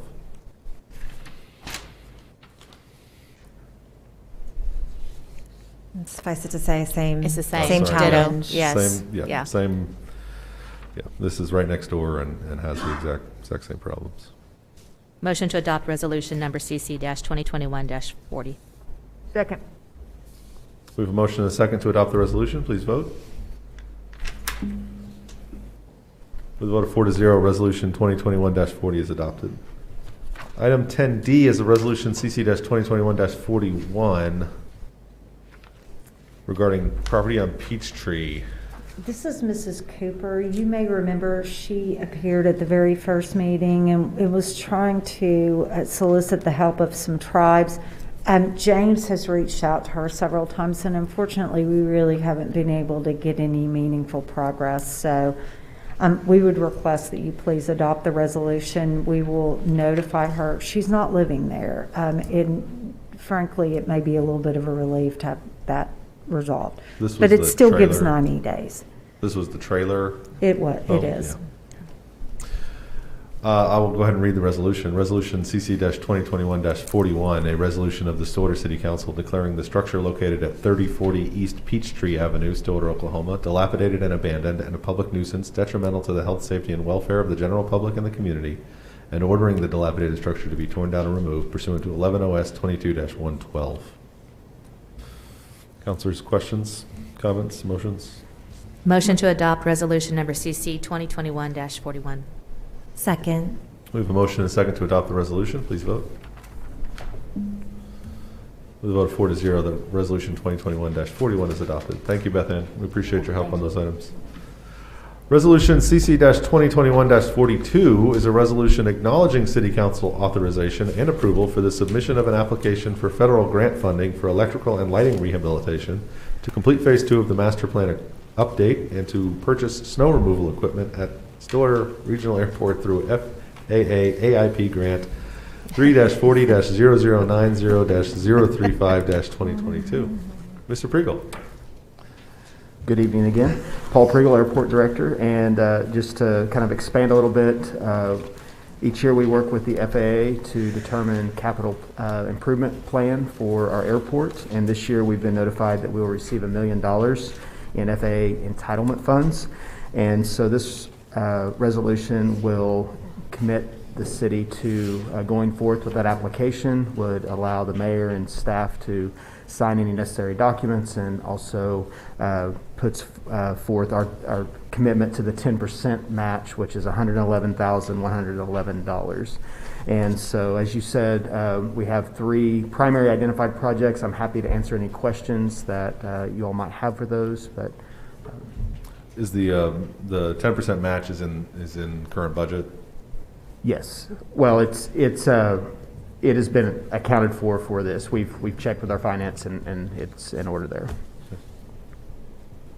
Paul, is this a typical amount for us from FAA for these types of grants? So we get, as you all have seen in the past, like for example, we've just come off a multi-year allotment of funds, $16.5 million actually over 3 years for our apron. Our plans are done on a 5-year basis, and so this upcoming year, they've really kind of scaled back for us because in the years after that, we're looking at our terminal, and so we get $1 million every year, what they call entitlement funds, and that's after we've reached 10,000 employments through our commercial traffic. And so we can either spend it or bank it. We have some pretty urgent needs in the electrical, and then also the second half of our master plan update, which is currently ongoing now, and then the snow removal equipment. So instead of banking it, we opted to apply and spend it.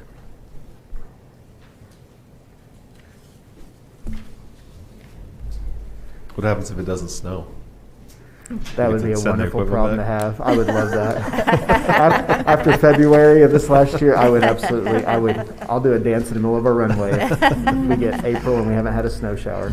It's like when I bought a tornado shelter and it's never, I know. use it. Oh, you've jinxed us now. Well, And this funding will become available probably about spring. So unfortunately, we won't be able to get the snow equipment for this year. We have made through some previous council action, we've been able to acquire some additional snow equipment to help us for this year. But the brooms are 1988 models. They were retired from 2 other airports.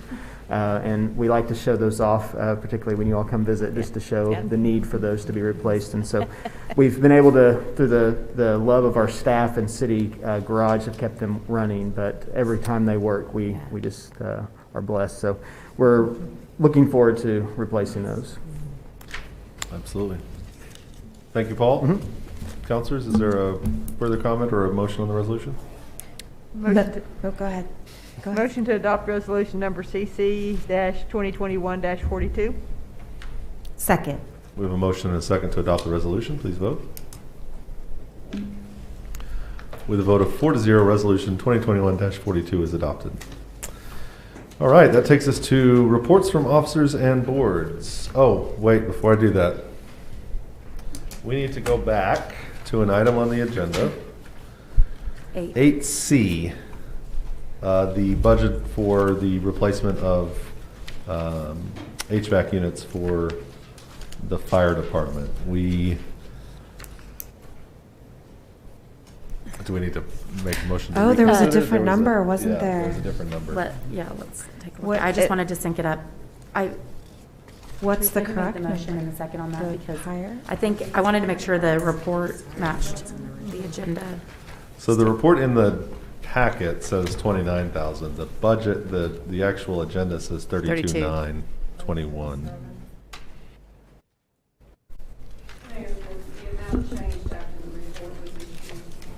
Budget amendment reflects 32. So it is 32? Yeah. Okay.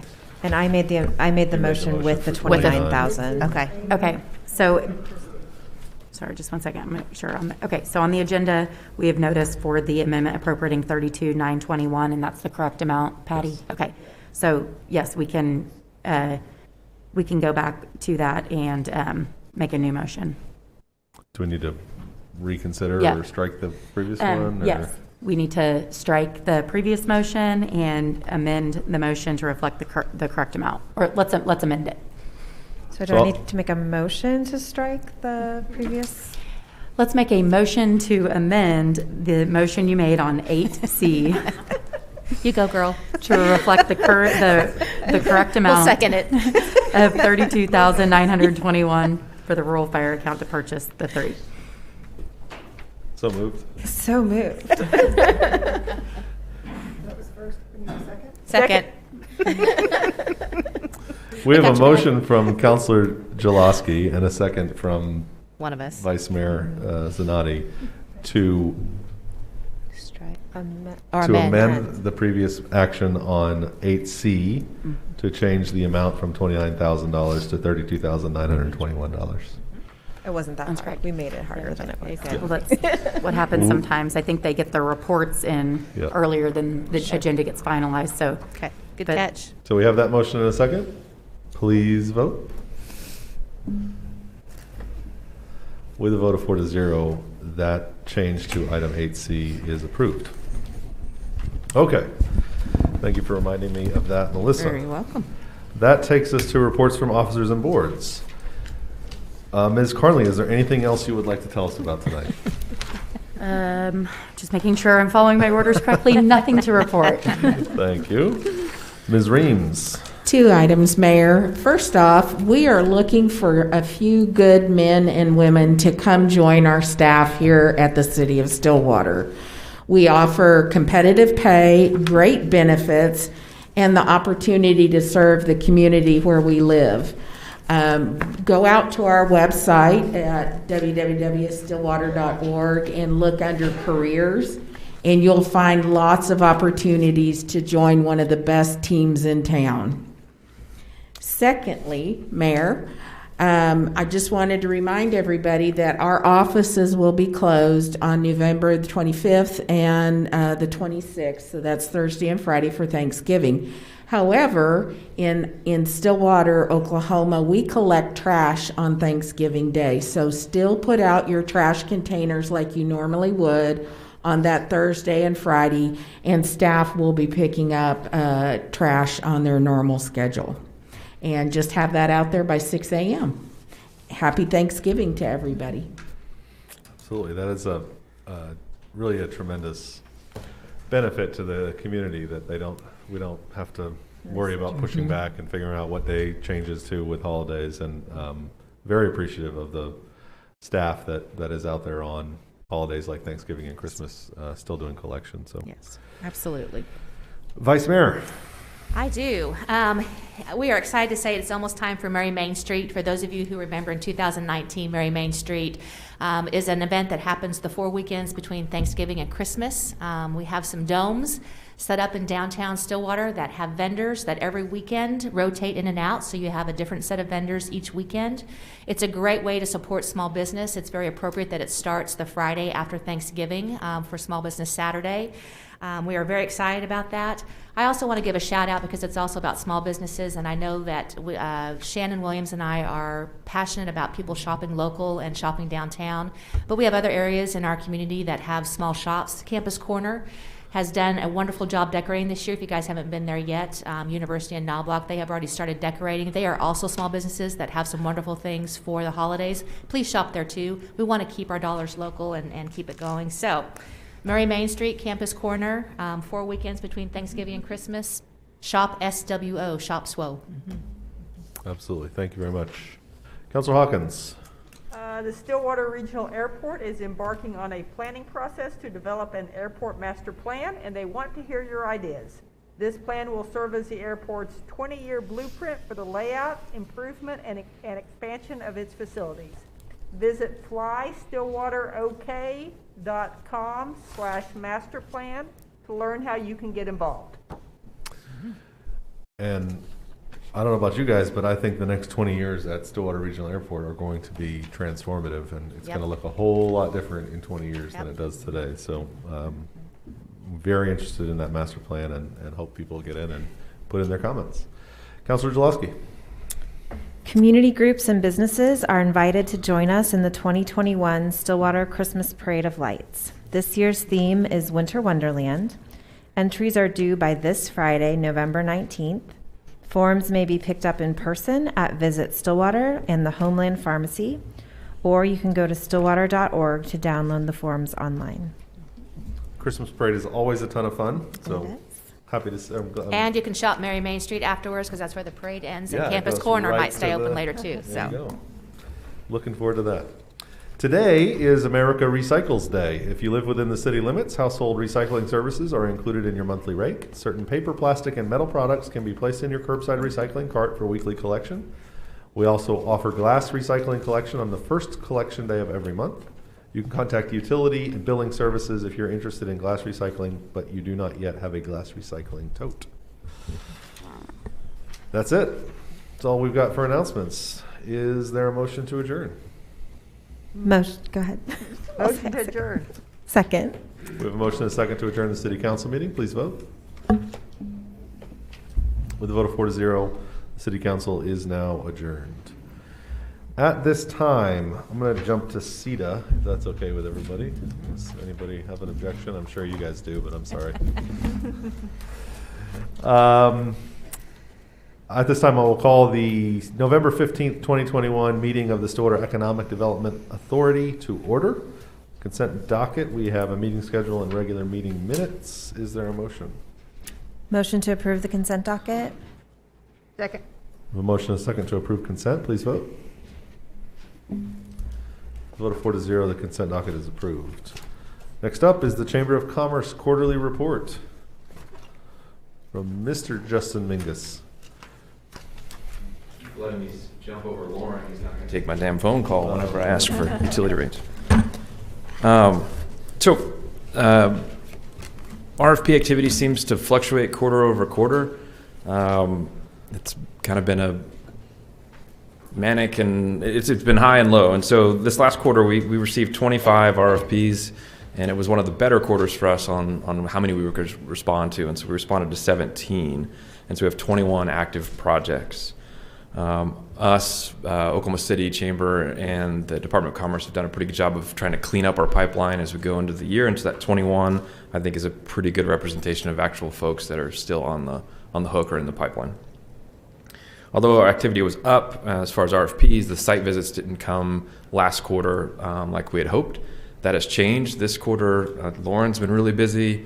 We've got one visit tomorrow. We were supposed to have 2 tomorrow, 1 canceled, and so we've got a lot of activity on the industrial side, mostly at the facility at 100 West Airport, the Total Energy building. One of the cool initiatives that we started last quarter, we actually started on July 30th, was we got loaded onto a website called MakeMyMove.com, and they're trying to become the website, the main focal point for remote workers that are looking to assess where do I want to live, what communities have opportunities, incentives. And so we jumped onto there.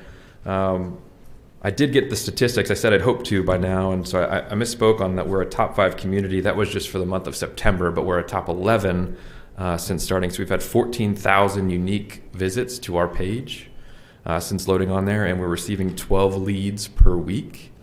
And the breakdown of those leads, as far as income goes, 30% of those make 100,000 or more. 20% are in that 75 to 100 range, and 50% or 50 to 75. So 100% of the leads are well above our county wage, which I would think that would hold true, right, for that type of workforce, which is why we're trying to recruit them. And as far as kind of other, the unique views led to us being contacted by the Wall Street Journal for some quotes and an article. That then led us to a couple other additional leads. We've had one person already visit. So one of the remote workers, a young man from Minneapolis, visited us for 10 days, stayed in Airbnb. We have another one that's on the docket to visit us here in the next probably 2 to 3 weeks, and one that's already contacted a local realtor to start to identify, real estate options in our community. And so 14,000 views to get to 3 real folks, but boots on the ground, but that's 3 that we wouldn't have had if we would have been on that website. So I'm pretty excited about the efforts. One thing that we've been alerted to during this process is, our incentive package and our process isn't as robust as maybe some of the other communities. We were just trying to get to a minimum viable product, get it on there, and start to see what we needed to do. So in most communities, the benchmark is around $10,000 in a total incentive package. And that's made up with cash, some temporary housing, and down payment assistance. Well, ours is $7,500 as a community, and most of it, $5,000 of it is the home buyers, the first-time home buyer. And so there's no income requirement; it's just a property value requirement. So $5,000 is what they get. Some local businesses have donated free coffee for a year, free karate, that sort of thing. And then our chamber board actually just authorized me to go up to $1,500 for relocation expenses to bump up a little bit. But I think we as a community, both city and us and the business community, need to figure out how we can bump that incentive package up over $10,000. And then maybe think about how it's not just a remote worker marketed package, but helping the hospital, the university, other organizations that have massive amounts of openings. How do we craft this and market it in a way where it's to assist them as well. Maybe there's some sort of a matching component. If they have a sign-on bonus, maybe that's how we can contribute to. As far as retention and expansion activity, we had 3 visits, BRE visits. We assisted 32 other businesses in town. We participated in several committees, roundtables to solve some local problems. On the entrepreneurship side, as Vice Mayor Zanotti alluded, Campus Corner raised about $7,000 to get some Christmas lights, what I call our down payment, our starter kit to the Mary Main Street. The city of Stillwater contributed $1,000 to that, which we're very appreciative of. And we're working with Brady to figure out what a kind of a long-term MOU would look like, both with parking, with other improvements, with the holiday and Crazy Days festivities. So I'm excited in the direction that we're going with Campus Corner. We reached out to the Strip to say, hey, the chamber has budgeted money for your starter kit if you so are inclined to do so for next year, and let's think about what that relationship would look like. Because as Christy says, the more districts and the more reasons folks can come to town, the more likely we are to get folks to drive to Edmond for an evening for dinner and to see some lights. Other miscellaneous items you can read on there. One thing I'm excited about is I get to start a 2-year term as the chair of the Oklahoma City Regional Partnership. And so that's the 10-county regional partnership that the Oklahoma City Chamber is responsible for collecting the dues and working up the budget. And so I have a bully pulpit, at least for a couple years, where I can ask for some things from them and from our legislators down in Oklahoma City. A look-ahead item that I think could be of importance, or we could play into, is the Oklahoma City Chamber is hosting the annual IEDC conference. It's the Economic Development Conference that this past year was in Nashville. Thousands of economic developers, thousands of site selectors, hundreds of site selectors and economic development professionals attend that. They have indicated that they want some input from the other communities. They do kind of tours, so if you come in early, you can go off-site, and then you can they also are thinking about us having some sessions that maybe we could present on, or have special dinners or lunches with those site selectors. So I'll be circling back with city staff on how we might be able to participate in that. When is that? It's going to be in 22, so it'll be probably mid 22. So we got some time. And I think that's it. I'll pause. I'll do that. You'll pause? Or I'll pause. I'll stop, I should say. I'll pause for your questions. I'm not going to. Yeah, you got me. Councilors or trustees, questions for Justin? So, I'm a big fan of this incentivizing people to move here idea. And I know Tulsa kind of got news for it early on. I loved the Wall Street, or was it Wall Street Journal? Yep. That wrote about us specifically. I think these are more and more valuable for communities, right? We're seeing people working remotely. They can live anywhere they want. Even just folks who maybe live and work in Tulsa and Oklahoma City are not going to necessarily be driving there every day anymore for the near future or the long-term future. And so I think you're right that we need to figure out a way for the city and other people in the community to help find ways to increase those incentives and to make our attractive, make our package a little more attractive, because you bring in somebody who doesn't work here, right? We didn't have to create a job, but they're now here and they're making $75,000 or $90,000 or $110,000 a year. Their groceries are getting purchased here. They're buying their house here. They're spending all of that tax, all the things that they normally spend on, they're spending here. It's a huge thing, and it's something that in the history of economic development you really haven't been able to do, right? It's just attract individuals instead of having to attract their employer. So I think we need to talk more specifically here over the next several weeks about what we can do to help make that a bigger reality for our community. Because we talk a lot about how people who went to OSU or people who came to Stillwater at some point love Stillwater. I was one of them in 2000. 8, 9, 10, 11 living in St. Louis and thinking if I could just find a job in Stillwater, I would move back to Stillwater. And it took me that long to find the job I wanted in Stillwater. If I could have continued working in St. Louis and moved here, I would have moved my family here in 2009. And I think there's a lot more people like that, and we need to put ourselves out there broadly to let them know that they can do that, and we're willing to help them figure it out. So I think that's a great incentive program. Good. Thank you. I don't know how to get you some more money, but let's talk about it. Can I put something on the ballot in April? I've been asking for a while. I think the ballot's full. Let's get a little full. Yeah, no, I get that. I do think you make an interesting point, though, that, we do a lot to recruit businesses, mainly to bring their employees. Yeah. There's a kind of an interesting twist to just recruit employees. And, I've waxed poetic around why we sometimes lose projects too, because we'll have the facility, we'll have the utilities, and then we get to the question around, well, where's the workforce? Okay, well, I don't have X number of coders or X number of CNC machinists. Well, CNC, those aren't remote workers, but this would help us start to solve some of that as well, right? They'll be able to see the data, right? Because your job codes are all reported up to the Bureau of Labor Statistics. They'll be able to see, oh my gosh, they do have an outlying percentage of folks with that skill set. And so, we might have to recruit the worker before then we get the company, and then it becomes a cycle where we get, over. I mean, that's what Oklahoma City, that's what Tulsa's done, right? I mean, you start to build the quality of life initiatives, you start getting the workforce there, then all of a sudden you start saying, oh my gosh, now it's announcement after announcement after announcement because they see the populations there. Yeah. So.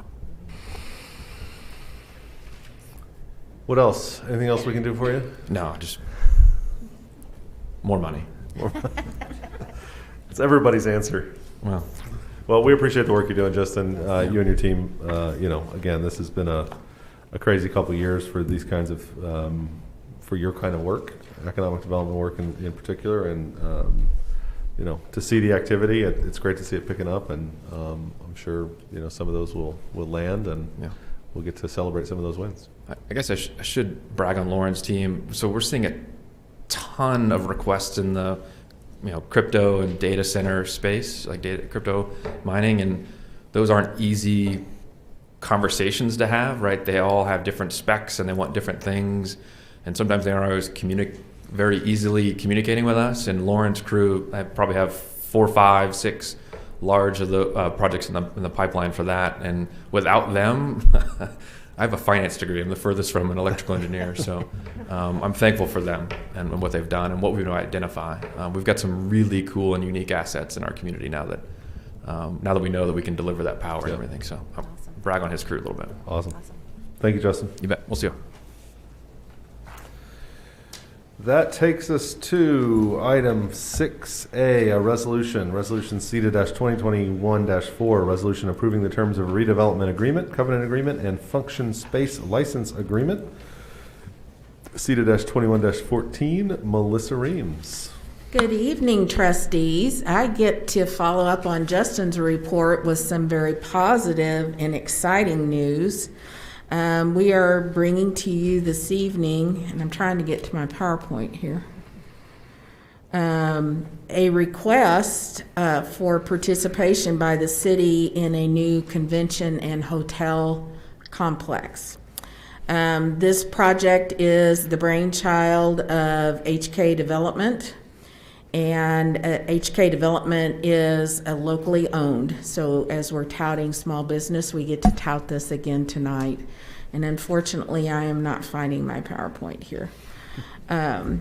So we will press onward. The project has been studied by the TIF Implementation Committee. We met with them twice on this project because it is a substantial project as far as the investment is concerned. They looked over all the specifics and asked a lot of questions of Christy Morrison and the developer and some of his representatives. And in the final analysis, they voted 5-0 with 1 abstention to recommend to you this project for your consideration. You have before you the most current term sheet, and remember, a term sheet is a non-binding agreement, but it does in principle line out the general considerations between the parties at hand. And so you can, the redevelopment proposes to bring $28.3 million worth of construction to the city, and the location is the old Maple 400 property there, Maple to, I'm not going to think of where Joe's is, but what the next street over is. And then it fronts on Duck. So where those old apartments were that were dilapidated and torn down, that would be the site for the new convention and hotel center. It will consist of a large convention center between 800 to 1,000 people in the convention center, with some breakout meeting space and vendor space, and then 120 to 125 room hotel. And the developer is in negotiations now with what we call a national flagship hotel. This will be very nice and bring that quality to Stillwater and that experience of luxury hotel. And in addition to that, there will be a parking garage that will be utilized by the attendees of the convention center and the people that stay in the hotel. And it will all be housed on that. It's not quite a whole city block. The developer has already begun the construction phase of the project. He is in discussions with architects and engineers, and also has hired a construction company. So they're ahead of the game. They're trying to minimize the risk, if you will, of increased costs as we're looking at some inflationary times here.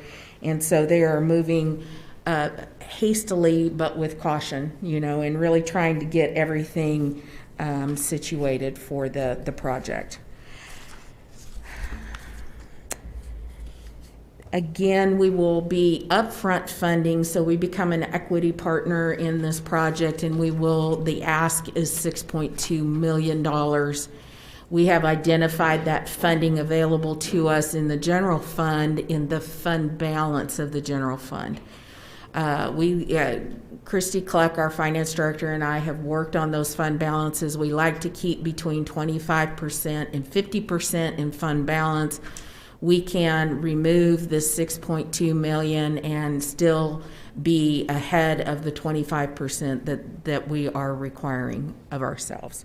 And so this evening, there is a resolution before you, and the resolution would authorize the chair of the Board of Trustees, the general manager, and staff, and our special counsel, the Center for Economic Development Law, to enter into a redevelopment with HK Development Group.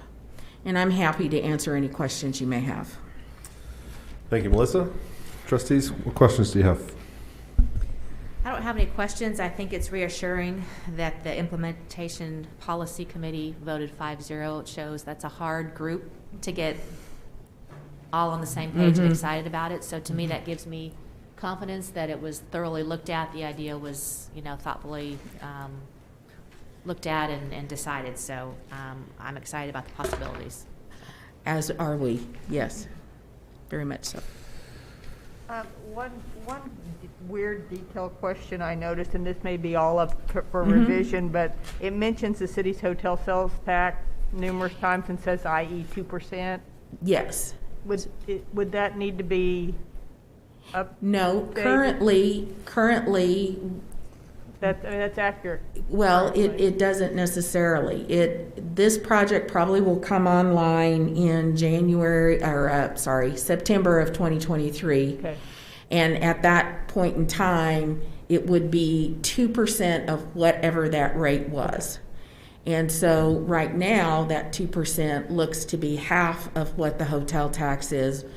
But if our increase passes, then it would be a much less percentage. But it still would be 2 cents on the dollar would go to the, and it's just of the activity from this project. It's not the activity from the whole district, just from this project. Thank you. Mm-hmm. So the 6.2 million investment up front, what's the trigger for when the project is ready to go and that actually gets made? The funding at this juncture, one of the stipulations in the term sheet, and this is by the developer and his lender, is that the SEDA would open an account at the lending bank and transfer the $6.2 million there. The developer is hoping to close on the property sometime during the month of December, and we would need to make that transfer at that point in time. And then if the property was not sold, the monies would still be ours. We would just reverse the whole process and move the money back where it came from. And then it's secured by a promissory note, which is paid back through a combination of ad valorem tax and sales tax, which is two parts: sales on the sales tax, the excise tax there, and then the hotel tax is also included in that big bucket of sales tax. There's also a minimum annual payment. There is a minimum annual payment, and we have calculated that based on some present value calculations, making sure that the city is protected and would always have the money there to repay to the general fund the money that it has advanced to the project. And we would also enter into a memorandum of understanding with ourselves, because when you're not sitting on the horseshoe and Director Cluck and I are not in our chairs any longer, we want the intent to be made known to those that follow us. I noticed in the term sheet there's also a 20-year operating covenant. Yes, the current developer, well, the operating covenant is that this will be operated as a AAA hotel event space, and that SEDA would have say in how that flagship may change over time. We wouldn't want to go from an Omni hotel to a Motel 6. We want to keep that quality, and so that's part of why that operating paragraph is there. Now, the current developer will be required to hold the property for at least 5 years. So there would be no change in ownership at that point in time. But there's a covenant in here that it's got to be operated under the hotel standard for not less than 20 years. So if they sell it, they've got to have that covenant in it as well. That covenant goes with the property, correct. And I mean, just to play devil's advocate, even if something else were to happen to the property, the minimum annual payment on the note is follows still required. The property as well, and so still make sure that the city recovers their money over time. Money. Now, there is no prepayment penalty, so if the current developer, for whatever reason, says, I don't want to be tied to the city any longer, they could redeem that interest by paying off that note sooner. How much are we making on our note? 1.75%, and I haven't checked lately. The last memory I have of the going interest rate's about 25 basis points. So this is a better investment than this is a better investment for us, absolutely. And there's so many, and as we've talked about economic development, and our partner with the Chamber has talked, and our partner with Visit Stillwater, This particular facility is going to be the catalyst for lots of economic development here in the city. The jobs that they're going to bring to our community, the tie with OSU and their hospitality management branch with Meridian, and the training that we're going to need for Meridian, and some very specific training for the jobs that are here at the Convention and Hotel Center. Christy Morrison is here. She has told us over the years that this is what our community, and not just our community, but our region of the area need to really bring focus to the hub that Stillwater is in this area. And I think it brings people here during the week for a conference. Absolutely. And so it's Absolutely. more than a game weekend. It's bringing people in on Tuesday through Thursday. Right. And so we get that more steady increase, if you will. Again, we've talked about projects and how we fund projects. The hardest way to do that is to change your base income, and our base income is sales tax. This has the potential to do that for us and really make the needle move.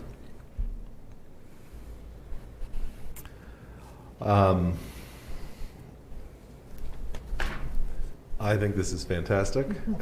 I think, first, just a thank you to you and your team and the team, Dan Batchelor's team. These projects are an incredible amount of work to just get to this stage from our standpoint when it comes to the financing and the incentives.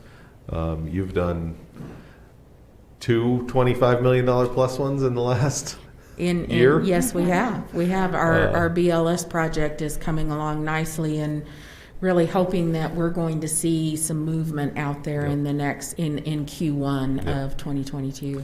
So I mean, just the amount of work that's gone into trying to get this together and put it together. Our TIF review committee, the amount of work there. Jeremy Bale, the chair. It's tremendous amount of time and effort that goes into making something like this happen. Absolutely. And then our local developer, HK Development Group, that's Stillwater folks that are looking to reinvest in their community. That's I mean, everything about this really kind of checks the boxes, especially when it comes to what we were hoping to see from the downtown redevelopment TIF. This specific area, I mean, this is it's between downtown and campus. It's in the core of the community. It's a reuse of a dilapidated property that we had torn down a couple of years ago. I mean, everything about this is right on what we were hoping that this TIF would generate, and we would be able to invest in these types of projects. And so it's great. I'm so happy that we're able to look at this tonight and hopefully move forward with the project. I am too. So if you will, our recommendation to you this evening is that you approve the attached resolution and grant the chair of the Board of Trustees and the general manager, staff, and our special counsel the ability to enter into a redevelopment agreement with you or with the developer. And then we will bring back budget amendments that need to be done to get the money transferred. We have some agreements that need your endorsement between the city and SEDA as to why we're transferring this money. And the Center for Economic Development Law is working on those resolutions for us. Trustees, any further questions? Is there a motion on the item? Motion to adopt resolution SEDA-2021-4, directing staff to enter into a redevelopment agreement with HK Development LLC and authorizing the general manager and legal counsel to negotiate, finalize, and execute the terms of the redevelopment agreement for the Hotel Convention Center, consistent with the term sheet attached to this resolution. Second. We have a motion and a second to adopt resolution SEDA-2021-4. Please vote. With a vote of 4-0, the resolution is adopted. Can't wait to see it. Can't wait. All right. Any reports from the officers of the board? Is there a motion to adjourn? Motion to adjourn. Second. We have a motion and a second to adjourn SEDA. Please vote.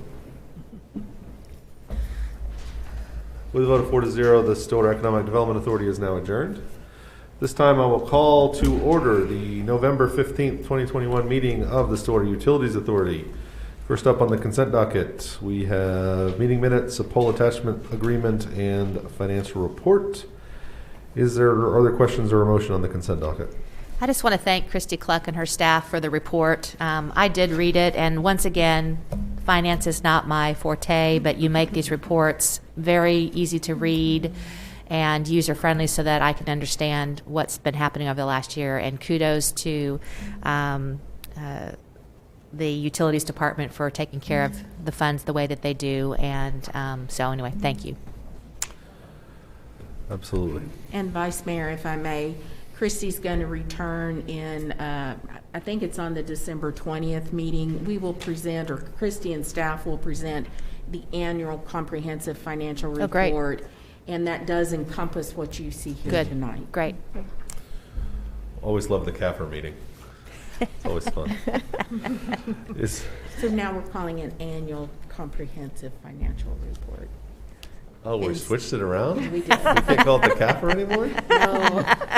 Evidently, in some countries, that's an offensive term. Oh, I remember we talked about that. Yeah. Sorry. My bad. All right. Is there a motion on the consent docket? Motion to approve the consent docket. Second. We have a motion and a second. Please vote. With a vote of 4 to 0, the consent docket's approved. Next up, we have approval of a budget amendment appropriating expenditures of $304,000 from Water and Wastewater Fund for the purchase of 6 water utility vehicles. Mr. Driscoll. Good evening, trustees. Not James Lauren. Driscoll. That's Not right. Lauren. That's right. No. No, not Lauren tonight. James Driscoll, Water Utilities Director. And I'm here tonight requesting replacement of several water utilities vehicles that have become a little bit old. So a little bit of background. Water Utilities has identified 6 vehicles that are due for replacement. Quotes were requested from multiple state vendors, with only one vendor returning quotes, and that was Vance Country Ford. If approved, each vehicle will be purchased from the state bid, and all these vehicles have been reviewed by fleet maintenance staff and been approved for replacement. These vehicles range in age from 14 to 20 years and are in poor condition, requiring increasing repairs for continued safe operation. If you have the report, there's a breakdown of the vehicle costs. These vehicles are spread over 3 divisions within water utilities, including the water treatment plant, water distribution, and wastewater collections. These vehicles also, a couple of them will receive utility beds, so that cost is added in. Okay. So funding, funds will be, for these purchases will be appropriated from the water and wastewater capital funds, and budget amendments for appropriating these funds are included in your packet. I'd be glad to answer any questions if you have any before I give a motion. Thank you, James. Tell us, you recommended motion? I do. So staff recommends motion to approve the purchase of the 6 water utility vehicles listed above, authorize expenditures up to $304,228, which includes a 10% contingency, and approve the budget amendment appropriating expenditures from the water and wastewater funds. Thank you, sir. Trustees, questions? Well, I got lost going to the water treatment plant the other day, so. You got lost? I got lost. So I'm just hoping these have better navigation than I had. I mean, it's just fitting that we're talking about vehicles and The water treatment plant or the wastewater treatment plant? You know, I'm a person that will follow my navigation Both are very important. to a fault, and my navigation took me not to the water treatment plant. That's too bad. And so there I am. So all for purchase of the, I mean, I needed a need scout some- to come get me, so they need to have safe, reliable transportation for certain. We still appreciate you coming out. You got Hope lost it was very going out informative. there or once you were there? No, going out. Okay. I'm just making sure. But this discussion is not on the agenda. So I think we should letting me off the hook. I think it just lends to the fact that they need to have safe, It's a good point. updated vehicles. Any further questions, trustees? Would anybody like to make a motion? Motion to approve staff recommendations. Second. We have a motion and a second to approve the staff recommendation. Please vote. With a vote of 4-0, the budget amendment is approved. Thank you, everyone. That's any reports from the officers of board. Is there a motion to adjourn? Motion to adjourn. Second. We have a motion and a second to adjourn SUA. Please vote. With a vote of 4-0, Stillwater Utilities Authority is now adjourned, and that concludes our meetings for the evening. Thank you.